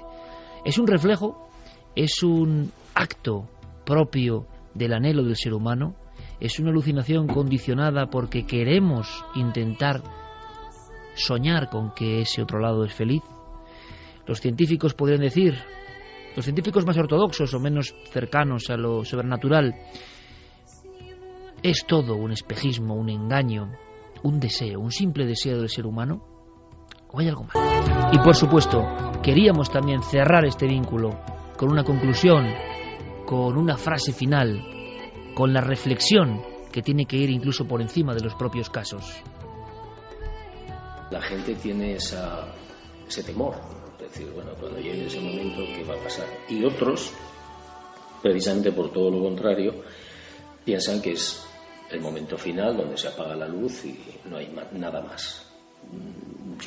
Una de las razones también de Estoy Bien es combatir eso, ¿no? Es decir, usted puede tener la seguridad después de leer esto de que no es así. No es así, es decir, hay vida, usted va a seguir vivo, piense lo que piense, haga lo que haga y diga lo que diga. Y no tiene nada que ver con las tradiciones, no tiene nada que ver con las religiones, ni con las historias eclesiásticas, nada. Es un lugar plano, mundo, no sé cómo llamarlo, desconocidos para nosotros, al que no hemos tenido acceso todavía, como durante muchos siglos no se tuvo acceso a la Luna, sin embargo es real, está ahí, o América. Entonces son dimensiones desconocidas a las que quizás algún día podamos llegar mecánicamente, no lo sé. Y la muerte no es más que un mecanismo muy breve, de décimas de segundo, para poder hacer el salto. Para dar el salto, para catapultarse al mundo de luz o quizá mundo de oscuridad. ¿Por qué?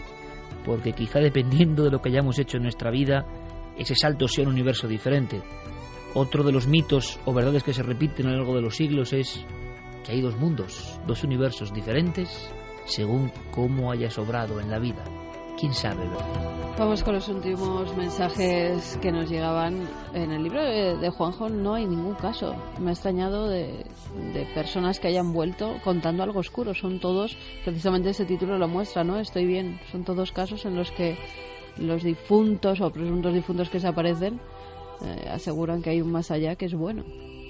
También hay que tenerlo en cuenta. Sí, bueno, yo además le preguntaba por eso y decía que él solo había recogido 120 casos aproximadamente, pero tenía miles de ellos y en ninguno de ellos, o en muy pocos, aparecían mensajes negativos. Se repiten las investigaciones del doctor Enrique Vila, del doctor Gaona, del doctor Betes de Toro, de Raymond Moody. Hay un mínimo porcentaje en los cuales parece que la experiencia es negativa, pero hay que decirlo, mínimo porcentaje.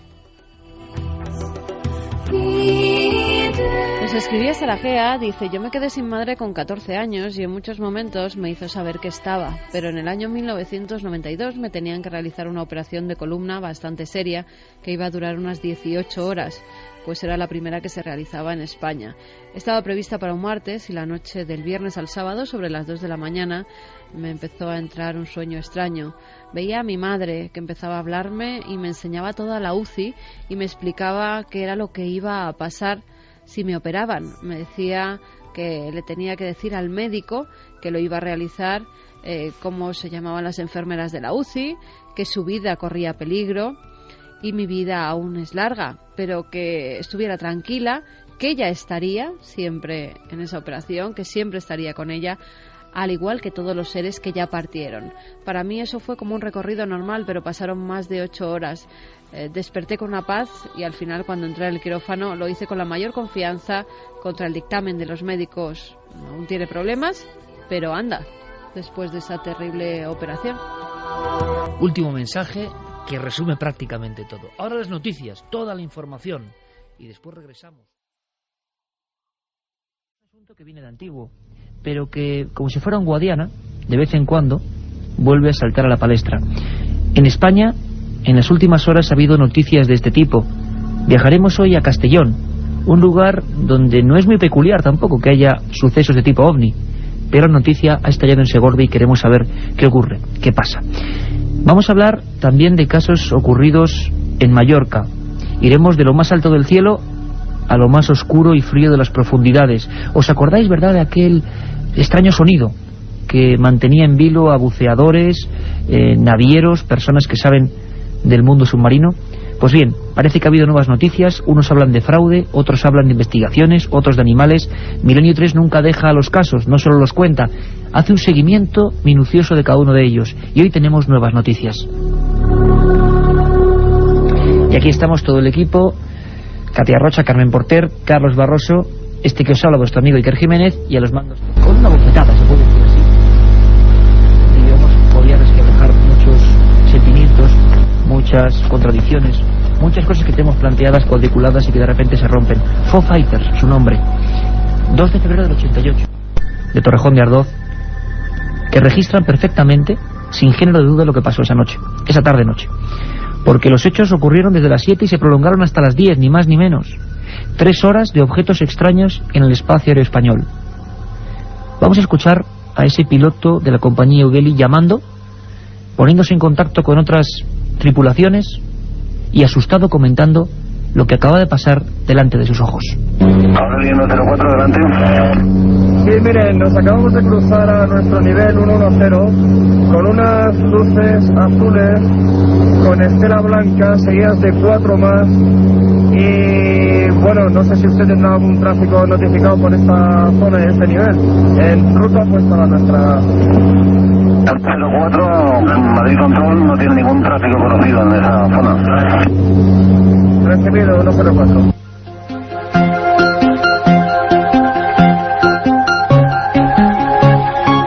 Extrañas esferas de fuego en nuestros cielos.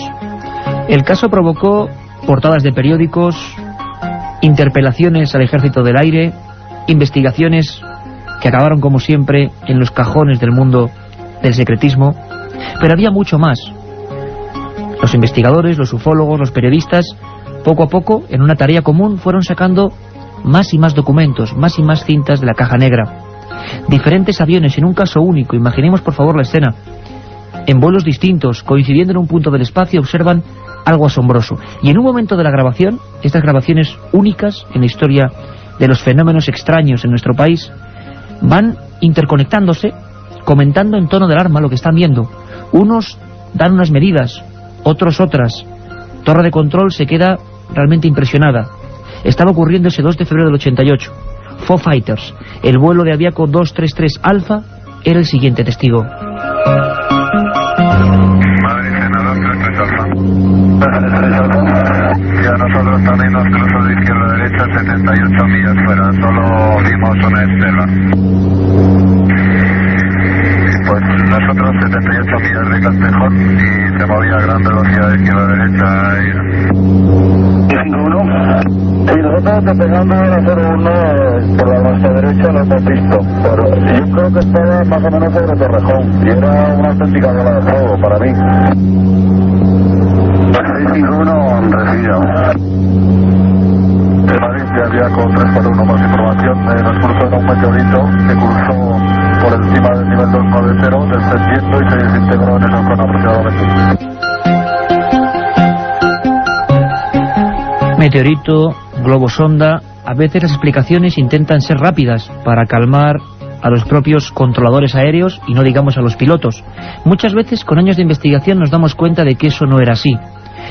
No se puede decir quizá con frialdad que se nos mintió, pero sí que no se dio toda la información.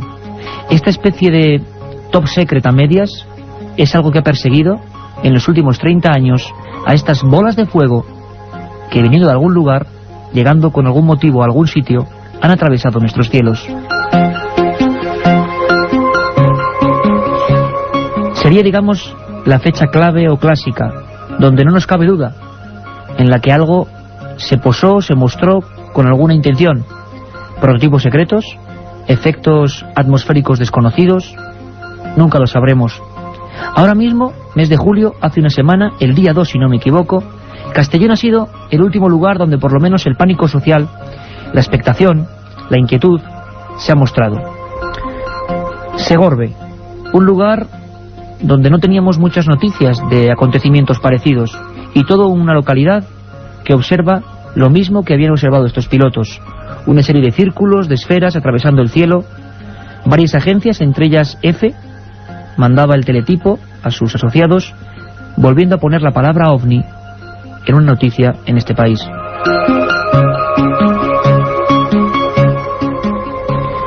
Nuestros compañeros de Segorbe, de Cadena SER Castellón, nos resumen la historia Alejandra Mariner lo hace de esta forma. Bolas de fuego, así fue como las calificaron quienes levantaron la vista esa noche en Segorbe y observaron cómo una serie de objetos rojizos cruzaban el cielo ante el asombro de todos. Nadie sabía de dónde salían ni dónde se dirigían, pero era inevitable seguirlas con la mirada. Las llamadas alertando del suceso se agolparon en la centralita de la policía local. La primera idea que surgía de la boca y el pensamiento de los vecinos era que un ovni visitaba la comarca del Alto Palancia. Pero la siguiente hipótesis que se barajó, además de encasillar el avistamiento como un fenómeno extraño, fue que podría tratarse de un lanzamiento de aerostatos o pequeños globos que se elevaban en el firmamento aprovechando el menor peso del gas emanado de la combustión. Finalmente, esta fue la explicación final que ofrecieron las autoridades municipales del enigmático suceso, que los singulares y volátiles círculos de tono rojizo fueron globos aerostáticos lanzados desde el patio de un seminario donde se estaba celebrando una fiesta de fin de curso.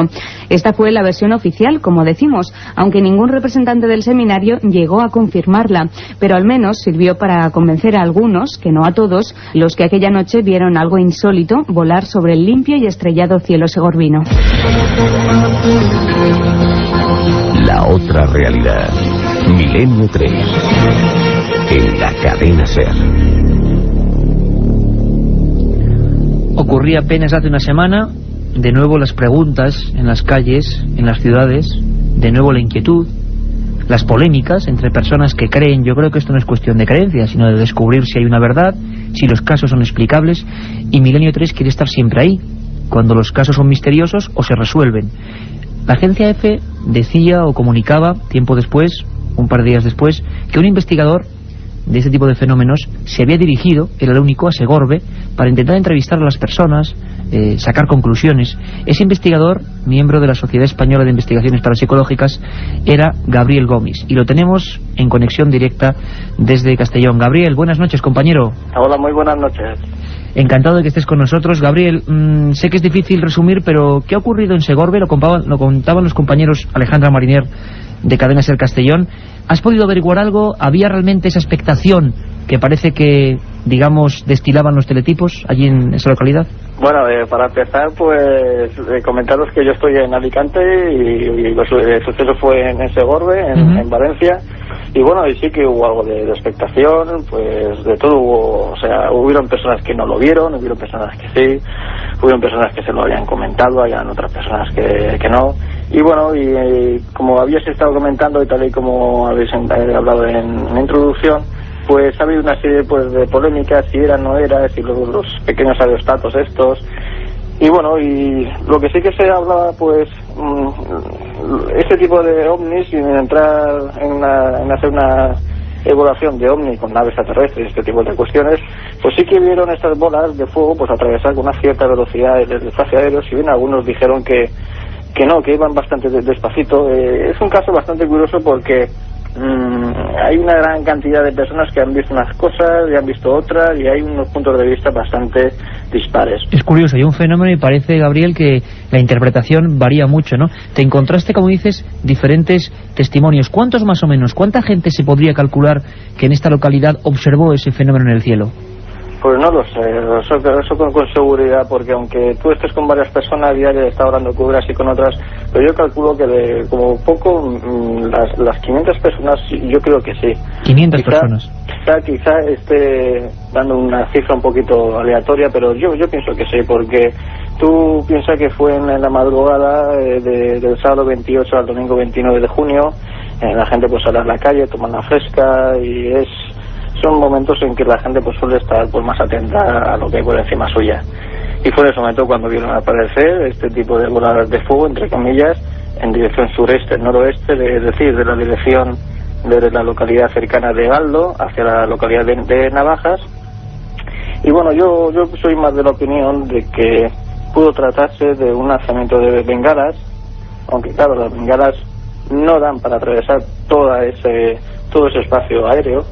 Y sí, yo más me inclino hacia la cuestión relacionada con una reentrada meteorítica. Reentrada de meteoritos.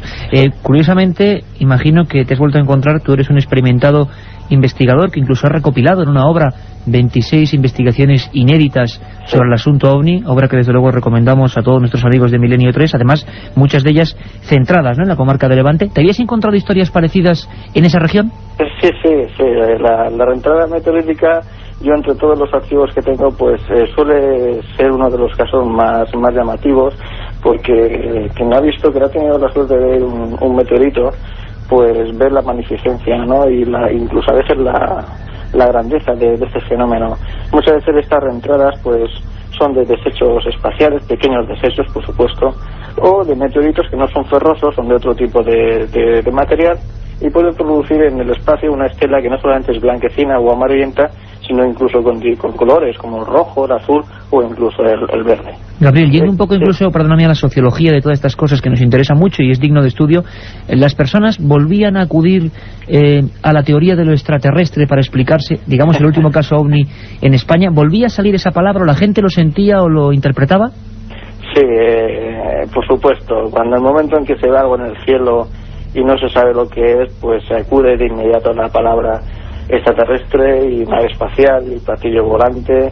Hay personas que lo dicen en plan jocoso y hay otras personas pues que lo sienten más, pero bueno, dentro del fenómeno OVNI pues hay, como todo el mundo sabe, bastante desconocimiento, porque es un fenómeno muy complejo de estudiar, que debe de ser abordado desde muchos puntos de vista, y por desgracia siempre que se ve algo en el cielo que no se logra identificar, pues de inmediato viene a la mente por la palabra OVNI, y de inmediato se forma en la mente una cuestión de asociar eso que hemos visto con un OVNI, que es una nave espacial de otros mundos.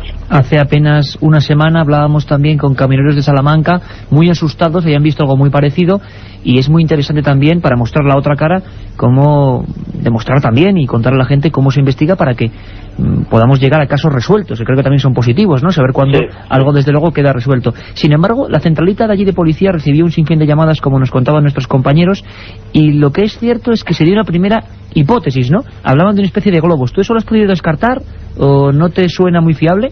Es que por eso te he estado yo comentando antes que ha habido un poco de disparidad y de discrepancia en los relatos, puesto que primero había personas que decían que aquello se movía lentamente, que veían del orden de 2, 3 focos o bolas luminosas, otros que dijeron que lo habían visto con mucha mayor velocidad, mucha mayor celeridad, y hablaban de una pequeña agrupación que atravesaba el cielo, como he comentado, en dirección sureste-noroeste. Y oye, y podría darse incluso, yo se lo estaba ahí comentando a un señor, que quizá pues haya podido, puede haber ocurrido una concatenación de sucesos que se haya juntado, una reentrada meteorítica, pues con una cuestión pues esto de pirotecnia, sobre los globos que se han estado mencionando, etcétera. Por lo tanto, tenemos la polémica servida, seguirá ahí, pero parece que este caso puede ser explicable. Gabriel Gómez, compañero, pues muchísimas gracias por darnos el último punto, quizá del último caso OVNI. Queremos estar siempre a la última, que como siempre, y más aún en verano, dicen algunos que bueno, porque son serpientes de verano, y otros porque la gente mira más al cielo, pues surgen siempre en la palestra informativa. Un abrazo, compañero, gracias. Un abrazo a vosotros, buenas noches. La otra realidad. Milenio 3, en la cadena SER.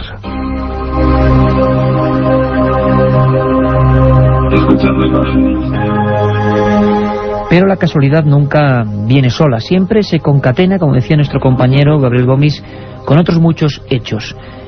En las zonas de Zamora y Vitoria nos han llegado mails ese milenio3@cadenaser.com comentando sucesos en los últimos 10 días muy parecidos. ¿Algún fenómeno astronómico? Bueno, habrá que investigarlo, porque lo que procuramos es llegar a la verdad, sea esta cual sea. También desde casi el otro lado de Europa, a lo que era el antiguo telón de acero, han empezado a surgir noticias. Es curioso porque desde la llegada de la perestroika ha habido una apertura para este tipo de temas. Mucha gente nos pregunta si en los países de la antigua zona del este también se ven estos fenómenos. Caramba, que si se ven. Rodrigo Fernández nos cuenta desde Moscú, el corresponsal de la cadena SER, el caso que ha ocurrido recientemente y que ha llenado de nuevo, como hacía muchos años, las portadas de algunos periódicos moscovitas, entre ellos Pravda. Escuchamos, vía Moscú, a Rodrigo Fernández. Un ovni cruzó hace unos días los cielos de los alrededores de Moscú, dejando una estela multicolor. El testigo del fenómeno logró hacer varias fotografías del ovni, que llevó a la reacción del popular periódico Komsomolskaya Pravda. Artyom Mikhailov, de 30 años, relató que en el cielo oscuro de pronto vio una extensa franja brillante, que en un primer momento tomó por la huella de algún avión. Pero luego comprendió que no podía ser, porque la franja, amarillenta y con visos verdosos, serpenteaba e iba precedida de una miríada de puntos brillantes. Volaba a gran velocidad, sin hacer ningún ruido y con una trayectoria extraña, subiendo y bajando, y desprendía corrientes luminosas, recuerda Artyom. El ovni se encontraba, según él, a unos 600 metros de altura y a unos 2 kilómetros del lugar desde donde lo observaba. Representantes de los aeropuertos moscovitas de Sheremetyevo y Túsino aseguraron que no habían lanzado ningún tipo de sondas y que no sabían a qué se podía deber el extraño fenómeno.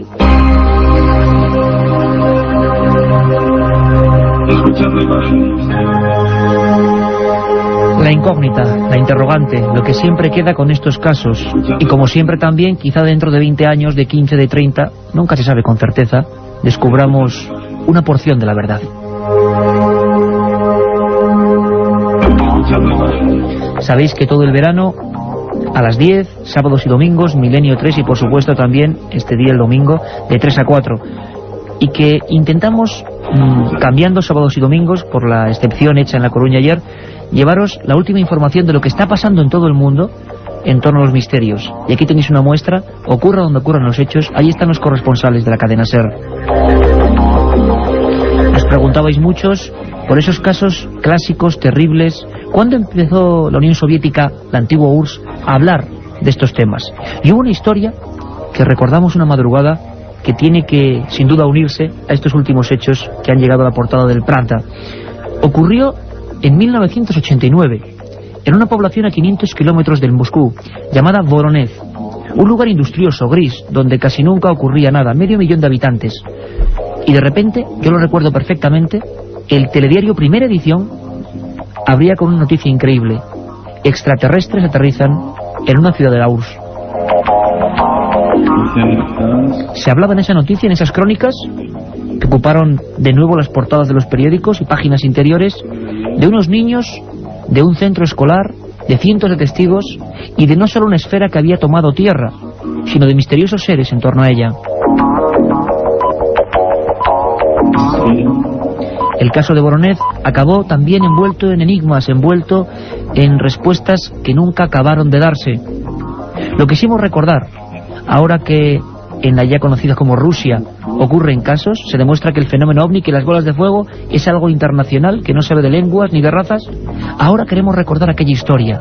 Vamos a abrir por segunda vez nuestro archivo secreto, donde guardamos un montón de expedientes que están ahí, y vamos a recrear, a revivir, a intensamente...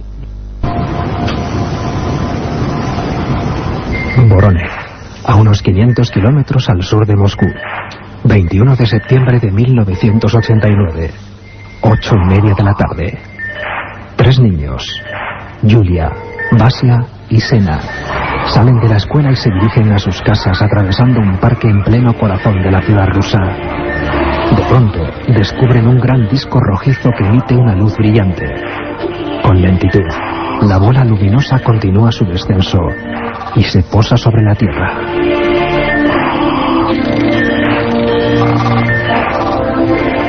Así comenzaba una de las historias más sorprendentes de avistamiento de ovnis, de la que se hicieron eco casi todos los medios de comunicación del mundo.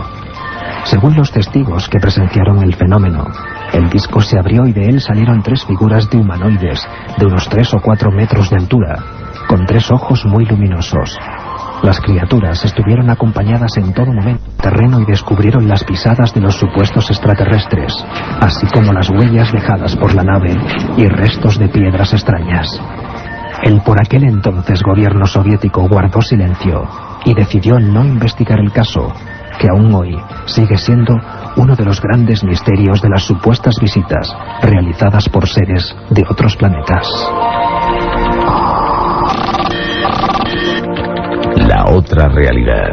Milenio 3. En la cadena SER. 1937. 200 personas mueren trágicamente en el santuario de la Virgen de la Cabeza. 1971. Aparece el fenómeno de las caras de Belmez. 2003. ¿Qué relación existe entre estos dos episodios? Descúbralo en Tumbas sin nombre. Un apasionante libro de Iker Jiménez y Luis Mariano Fernández. Una tragedia, un misterio, una investigación. Editado por Editorial Edad. Milenio 3. Periodismo de lo desconocido. En la SER.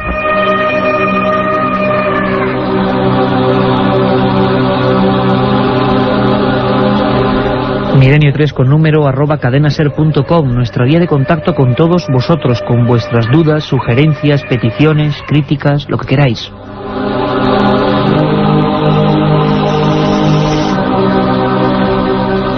El caso de Vorónezh, por supuesto con muchos hechos legendarios. Parece ser que eso del niño que desapareció, esa supuesta arma, no fue tal. Como siempre, alguien ve algo, pero luego la interpretación varía. También parece ser que el torbellino del miedo psicosocial se unió a todos los niños y profesores que fueron testigos de aquella historia. La pregunta es, ¿qué ocurrió de verdad? ¿Qué es lo que estaba allí enfrente? Y luego, ¿cómo ellos lo imaginaron? Y es que en una sola semana la actualidad informativa da para mucho, recorriendo España. No nos vamos a las Islas Baleares. Allí, el periódico Última Hora, diario Última Hora, en su edición del 8 de julio, volvía a sacar un tema que nos inquietó en su día. Titulaba así: buceadores catalanes aseguran haber escuchado sonidos extraños en la costa. Y desde luego que sabíamos a qué se referían. Ya desde hace algunos meses, muchos investigadores, incluso submarinistas profesionales, intentando captarlos, hablaban de una especie de martilleo, de traqueteo, en lo más profundo de las aguas de Sóller. Han pasado muchos días y da la impresión de que las investigaciones no han llegado a buen puerto, nunca mejor dicho. Sin embargo, cuando todo estaba en calma, cuando se habían barajado sonidos de un tipo de tiburón, perforaciones clandestinas en el fondo del mar, cuando se había barajado de todo, de repente, el silencio. Y ahora se ha roto. Nuevos testigos, nuevos casos. Y por supuesto, Milenio 3 se marcha a Mallorca, el lugar de los sucesos. Chema Font, corresponsal en Mallorca de Milenio 3. Buenas noches, compañero. Buenas noches, Iker. ¿Qué tal?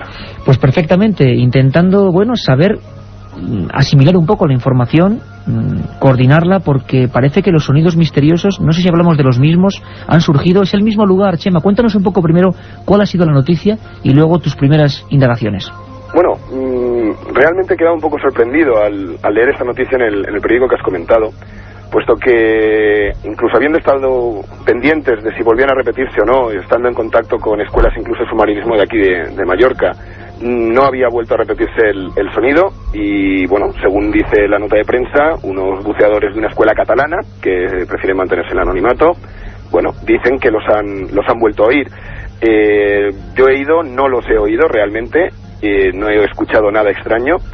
Y bueno, al parecer, según estos dos señores, pues sí, efectivamente, pero no hay realmente ningún otro motivo como para creer que realmente se vuelvan a producir como se produjeron ahora hace un año exactamente, ¿no? O sea que lo misterioso, Chema, también es la noticia. Se habla de 30 de junio y 3 de julio en el port de Sóller y también en un lugar concreto conocido como Torrente de Mortix, no sé si lo digo bien, y que ahí a unos 30 metros de profundidad empiezan a escuchar unos sonidos que, Chema, si son los que ocurrían en otras ocasiones, ¿cómo son los sonidos? ¿Cómo sería la radiografía? ¿Qué se está escuchando o qué se ha escuchado ahora o antes, o en ambas ocasiones, en las estaciones de Mallorca? Los sonidos actuales, que efectivamente están exactamente en la misma zona en la que se produjeron la otra vez. De hecho, en esta misma nota aparece Calatuent, que es donde el compañero Pedro Amorós estuvo realizando sus grabaciones.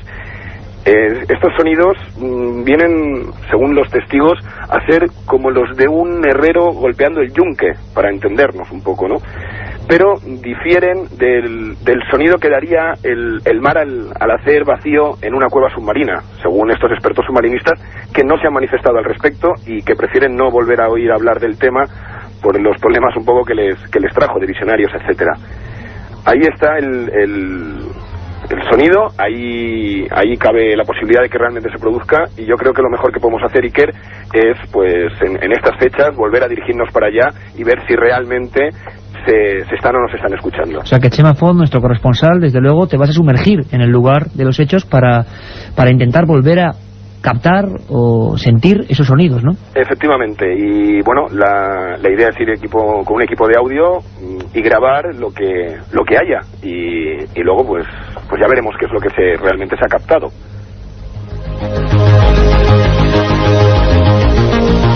Y es que las teorías, bueno, primero, la repercusión social en su época, cuando ya lo comentábamos aquí en Milenio 3 en esa primera emisión que dedicábamos al asunto de los sonidos de Mallorca, la repercusión a nivel de los medios de Islas Baleares ha sido tremenda, ¿no? Es decir, pocas veces un tema misterioso copaba tantas páginas y tantas horas de radio y televisión. Efectivamente, pero no ha sucedido así esta vez. De momento considero que la nota ha pasado bastante desapercibida, quizás un poco por lo enigmático, el no decir quiénes son, no decir a qué escuela catalana que comentan pertenecen, etcétera. Pero el año pasado es cierto que incluso la Universidad de las Islas Baleares se preocupó del tema.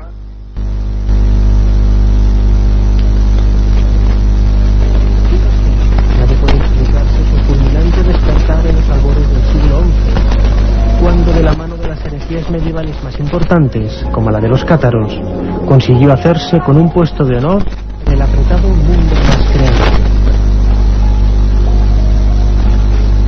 Milenio 3, con Iker Jiménez, en la cadena SER. Pues es la historia perdida, esas cosas que nunca se nos han explicado bien y que Nacho Ares, director de la revista de arqueología, recoge cada semana en las madrugadas, hoy de manera especial para mostraros a otro público, casi como si fueran porciones de un puzzle que nunca ha acabado de encajar del todo. También hay otra historia que personalmente me apetecía mucho, y es que vemos en ese milenio3@cadenaser.com que hay un sinfín de amigos y de amigas que nos preguntáis por temas que hemos tocado recientemente. Pues, por ejemplo, temas como la Sábana Santa, incluso hace poco el crimen de Cuenca, los sacamantecas. ¿Cómo podemos, digamos, retomarlos, aunque sean por espacio de un minuto? Pues haciendo lo que vamos a hacer, poniendo nuestro particular cronómetro y resumiendo 60 segundos del pasado de este programa. Ayer cumplíamos ni más ni menos la emisión número 100 desde el Castillo en La Coruña. Una experiencia realmente alucinante. 100 programas dan para mucho. El segundo de ellos lo dedicamos a las casas encantadas, y más concretamente a casas encantadas, pónganse también comillas, donde había intervenido la Policía Nacional. Y sin duda uno de los casos más estremecedores que nadie se haya encontrado jamás era el de una familia muy humilde del barrio de Vallecas, en Madrid, los Gutiérrez Lázaro.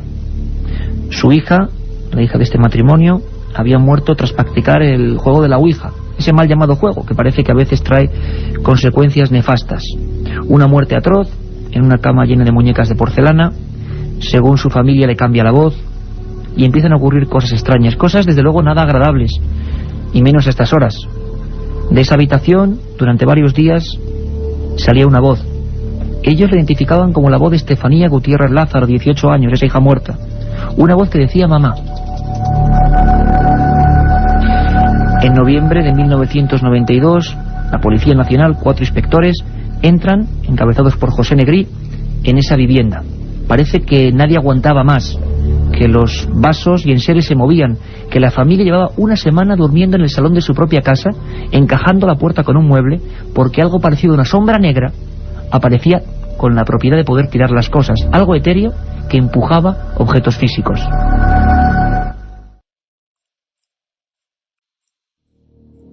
Pero pasemos directamente al misterio, a lo insólito, porque ha habido y mucho esta semana. Ha habido un asunto que ha centrado toda nuestra atención.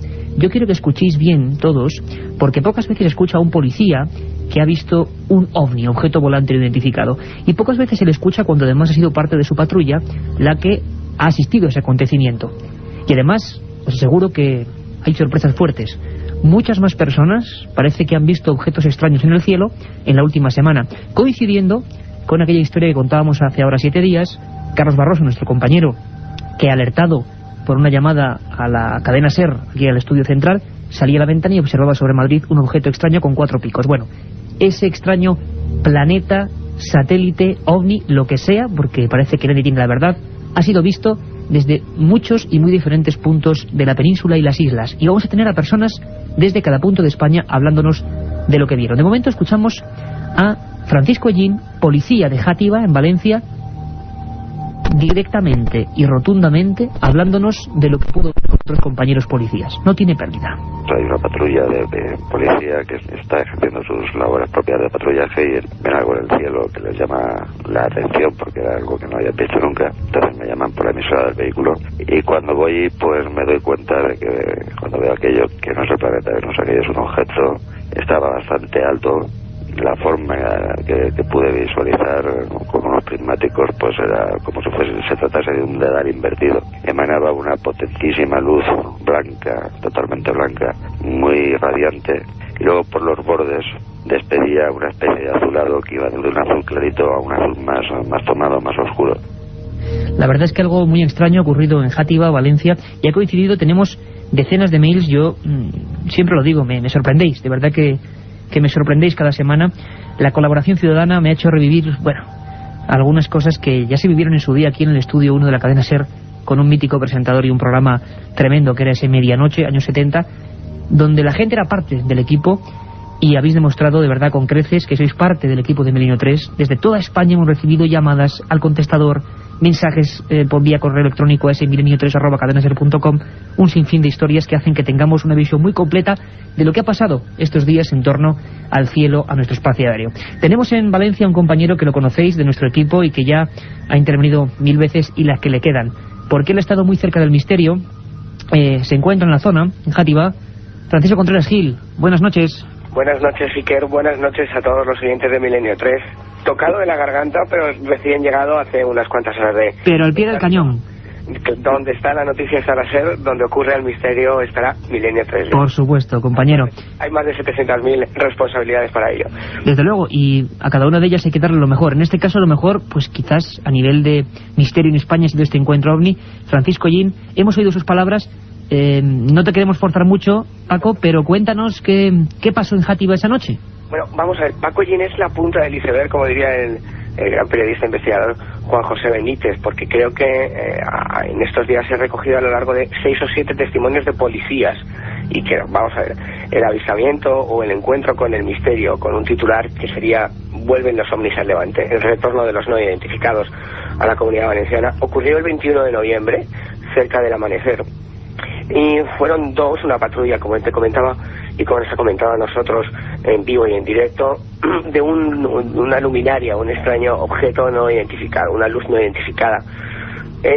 A él le llaman a base, y es cuando puede observar por esos prismáticos todo lo que pasa. Hay más testigos de ese avistamiento que estamos ahora tocando y con los que estamos hablando. Ya daremos cumplida información a través de Milenio 3, pero curiosamente, desde otra localidad muy cercana a Játiva, entre comillas, que es Oliva, otros 4 policías que estaban fuera del servicio logran filmar ese objeto que algunos, entre comillas, han especulado con que fuera la estación internacional, de lo cual si quieres hablaremos un poquito más tarde. Francisco, vamos a escuchar una cosa que es importante, creo, para que la gente se haga todavía, sea más consciente de lo que se vio, de lo que se pudo filmar días después en una región muy cercana. Tendremos al testigo, al hombre que filmó ese objeto, varios objetos, es lo curioso, varios objetos, pero Francisco Gin, como tú decías, ha sido el epicentro, digamos, la noticia que ha saltado como un resorte en los medios de Levante, y nos hablaba no solo de ese aspecto de dedal invertido,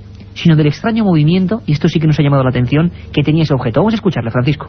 Pudimos ver cómo aquello, pues, efectivamente se movía en vertical y volvía a subir tan rápido como descendía. No hacía ninguna maniobra de estas de desplazamiento izquierda ni derecha o circular. Simplemente lo veíamos descender completamente porque estaba bastante lejos de la posición. Lo veíamos, pues imagínate, aproximadamente pues una sexta parte de lo que podía ser la luna, que en ese momento lo teníamos a nuestra espalda, y era luna llena, si no recuerdo mal. Francisco, una cosa como una sexta parte de la luna llena, mucho más potente de cualquier planeta, cualquier estrella. Además coincide plenamente casi con lo que decía el compañero Carlos Barroso. Podríamos decir que tenemos también una oleada, yo decía casi humorísticamente con mi compañero Carlos, la oleada Barroso, porque a raíz de ese testimonio, al menos aquí hemos recibido, y lo vamos a tener de toda España, personas que han visto algo muy parecido. Esto fue un poquito antes, pero ese movimiento es típico, ¿verdad?, del fenómeno OVNI. El avistamiento tuvo detalles impresionantes. La observación duró alrededor de unos 55 minutos, entre 50 y 60 minutos. Estamos hablando de una hora.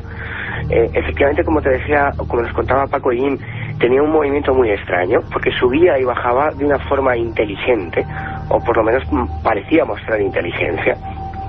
Y se fue desplazando por todo lo que es la costa porque han surgido más testimonios en Murcia. Y ocurría, como te decía, el 21 de noviembre, pero no ha salido a la luz pública en varios medios de comunicación hasta hace unos días, coincidiendo en lo que puede ser una nueva oleada, con ese titular, una nueva oleada OVNI, ¿no? El retorno de los no identificados al levante español. Desde luego el caso es espectacular, sobre todo por la cantidad de informes oficiales, entre comillas, que estamos recabando.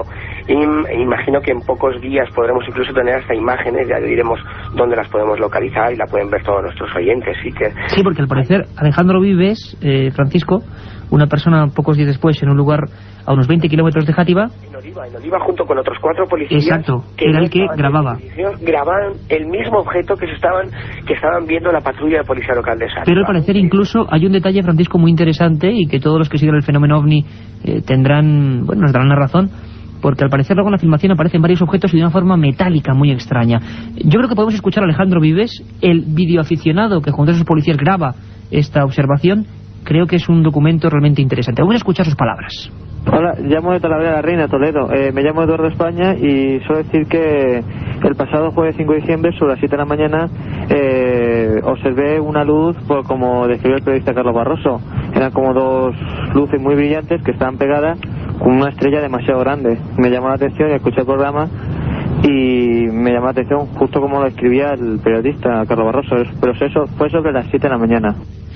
Una cosa, este testigo era realmente una persona que desde Talavera, era una de las listas de testigos que teníamos, había observado algo muy parecido en las mismas fechas, pero ahora sí tenemos a Alejandro Vives, que vio algo muy parecido también, pero que lo pudo grabar, tuvo esa fortuna, desde Oliva, como decía el compañero Francisco Contreras, y que además había policías al mismo tiempo observando aquella visión. Incluso parece ser, Francisco, que hubo en ese momento hasta 20 testigos, lo comenta Alejandro Vives, en el mismo momento de la observación.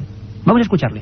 La fecha es el domingo, desde el trabajo, que estábamos merendando, y el compañero que tengo yo de trabajo me dice, mira ahí en las montañas.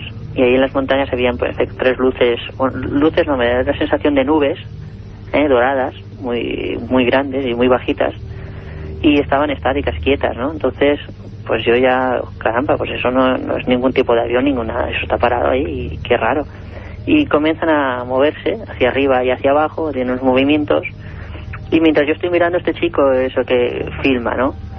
Y bueno, si ya voy a avisar a más gente, y somos unas 20 personas observándolo. Y después, cuando nos enseñan la cámara lo que ha grabado, sale pues algo metálico, ¿no? Una especie de, en efecto, lo que conocemos como disco o tubo cromado, no sé, algún trasto que no sé lo que es. La otra realidad. Milenio 3.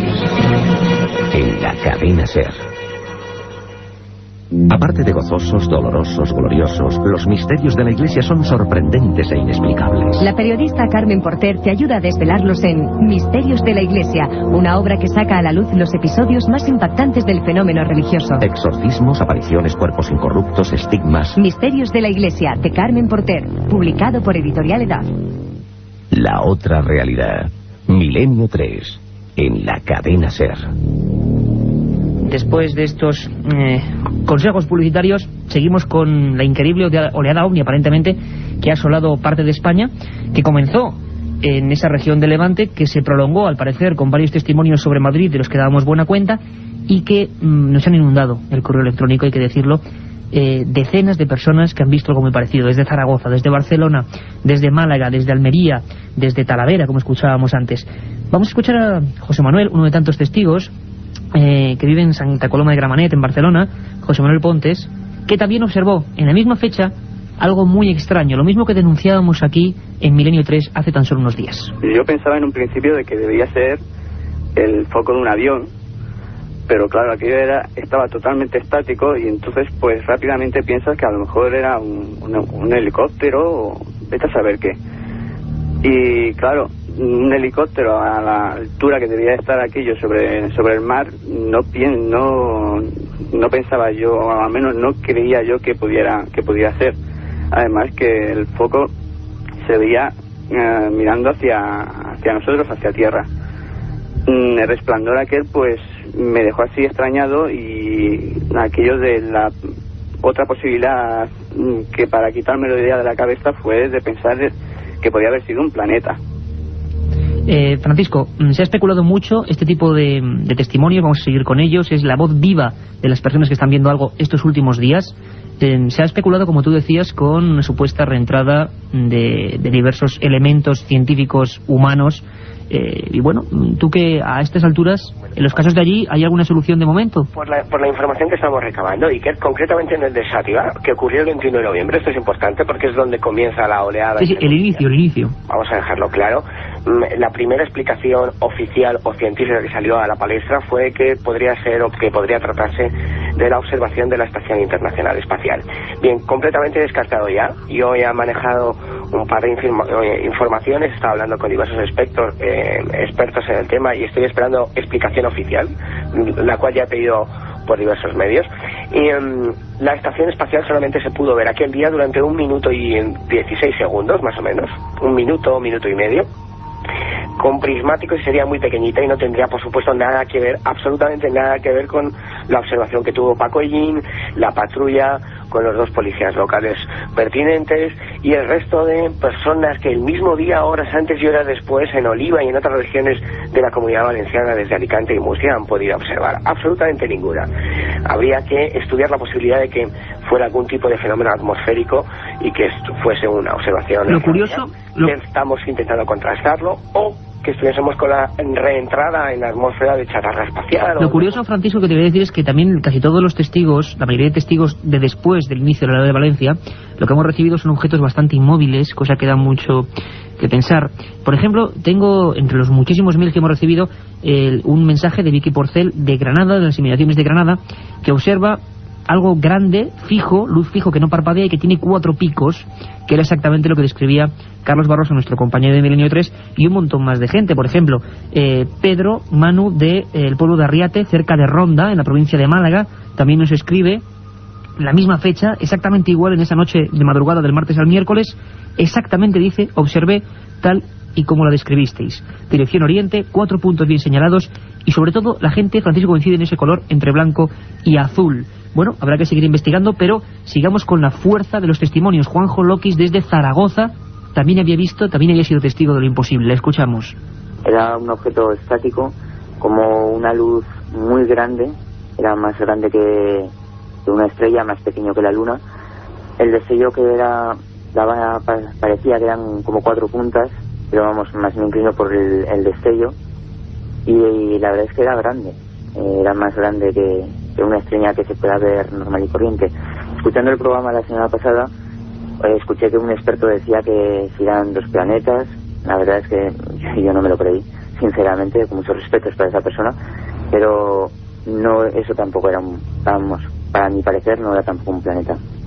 La verdad es que la hipótesis astronómica es la primera que barajamos. Parece ser que el tipo de luz, la intensidad, la fijeza, parece que no se corresponde, no había ni siquiera el movimiento típico astronómico, con algunos estudios que nos hacían compañeros como Rafael Cabello, que pensó que podía tratarse de las lunas de Júpiter. En este caso no, parece que es algo mucho más grande y tan extraño como que, por ejemplo, los policías de Valencia, de esa costa levantina, pues dijesen abiertamente que nunca habían visto nada parecido. Si te parece, Francisco, terminamos un momento este giro por España. Luego quiero preguntarte un par de cuestiones, a ver a qué te suena todo esto, tú avezado en perseguir este misterio por toda la piel de toro. Acabamos en las islas, que a veces las dejamos siempre aparte. Sabemos que tenemos un sinfín de amigos en Canarias y en Baleares. Acabamos con testigos desde Las Palmas. Escucha bien, Francisco, lo que vieron. 5:30 hora canaria, de aquí al sur de Tenerife, encima de Las Palmas de Gran Canaria, justo bajo el horizonte, empieza y es impresionante porque es como un faro de un coche, solo un faro, y le está observando todos los días, y si ahí trazamos una perpendicular, va ascendiendo, claro, de una forma muy despacito, que justo a las 8 de la mañana, 9 horas península, aunque hay sol, aún se observa arriba del horizonte. Francisco, todo tipo de testimonios, todo tipo de personas, nos hemos visto invadidos por la gente que parece que, bueno, que vivimos esos momentos concretos de oleadas que hubo hace ya mucho tiempo, que nos hayamos olvidado de ellos. Bueno, seguiremos indagando. A día de hoy la información oficial parece que está difícil porque el propio policía Francisco Ellín de de la Comunidad de Valencia, de Játiva, había tenido problemas, ¿no? Parece ser que, bueno, tampoco los altos mandos están como para dar facilidades a nadie, ¿no? No está el ambiente muy fácil, que digamos, en cuanto a información oficial, porque, bueno, el hecho de que hubiese sido, en el caso de Xàtiva, 2 policías locales los principales testigos y los primeros, bueno, pues el resultado es un informe oficial de la policía local, todo un documento para aquellos que estamos relacionados con el periodismo del mundo del misterio, ¿no? Bueno, pues ese informe parece que no quiere salir a la luz, o no quieren que salga a la luz, y yo estoy pendiente de ello. Las autoridades en la Comunidad Valenciana parece que han corrido un tupido velo y no quieren pasar más allá de lo que es el testimonio directo, ningún papel oficial. El martes, te doy datos precisos, voy a quedar con el jefe de la policía local de Xàtiva, Enrique Gómez. Vamos a ver qué pasa en ese encuentro, y espero que la semana que viene, sin falta, todos los oyentes de Milenio 3 tengan la narración en directo de ese atestado oficial de la policía local, en la que se describe como 2 agentes, 2 miembros de las fuerzas de seguridad del Estado ven lo imposible: el retorno de los no identificados a la Comunidad Valenciana y al resto de España, por lo que parece desde el 21 de noviembre. Francisco, Talavera, Málaga, Zaragoza, Ronda, Barcelona, Madrid, Almería. Bueno, nos hemos visto un poco sobrepasados. Seguiremos investigando, compañero, y allí donde tú estás, que se ha producido el caso, vamos a decirlo así, incluso con una evidencia gráfica, una filmación, esperamos toda tu información. De momento los ovnis, como tú has dicho, parece que vuelven, que regresan. Un abrazo fuerte, compañero. Otro, Iker.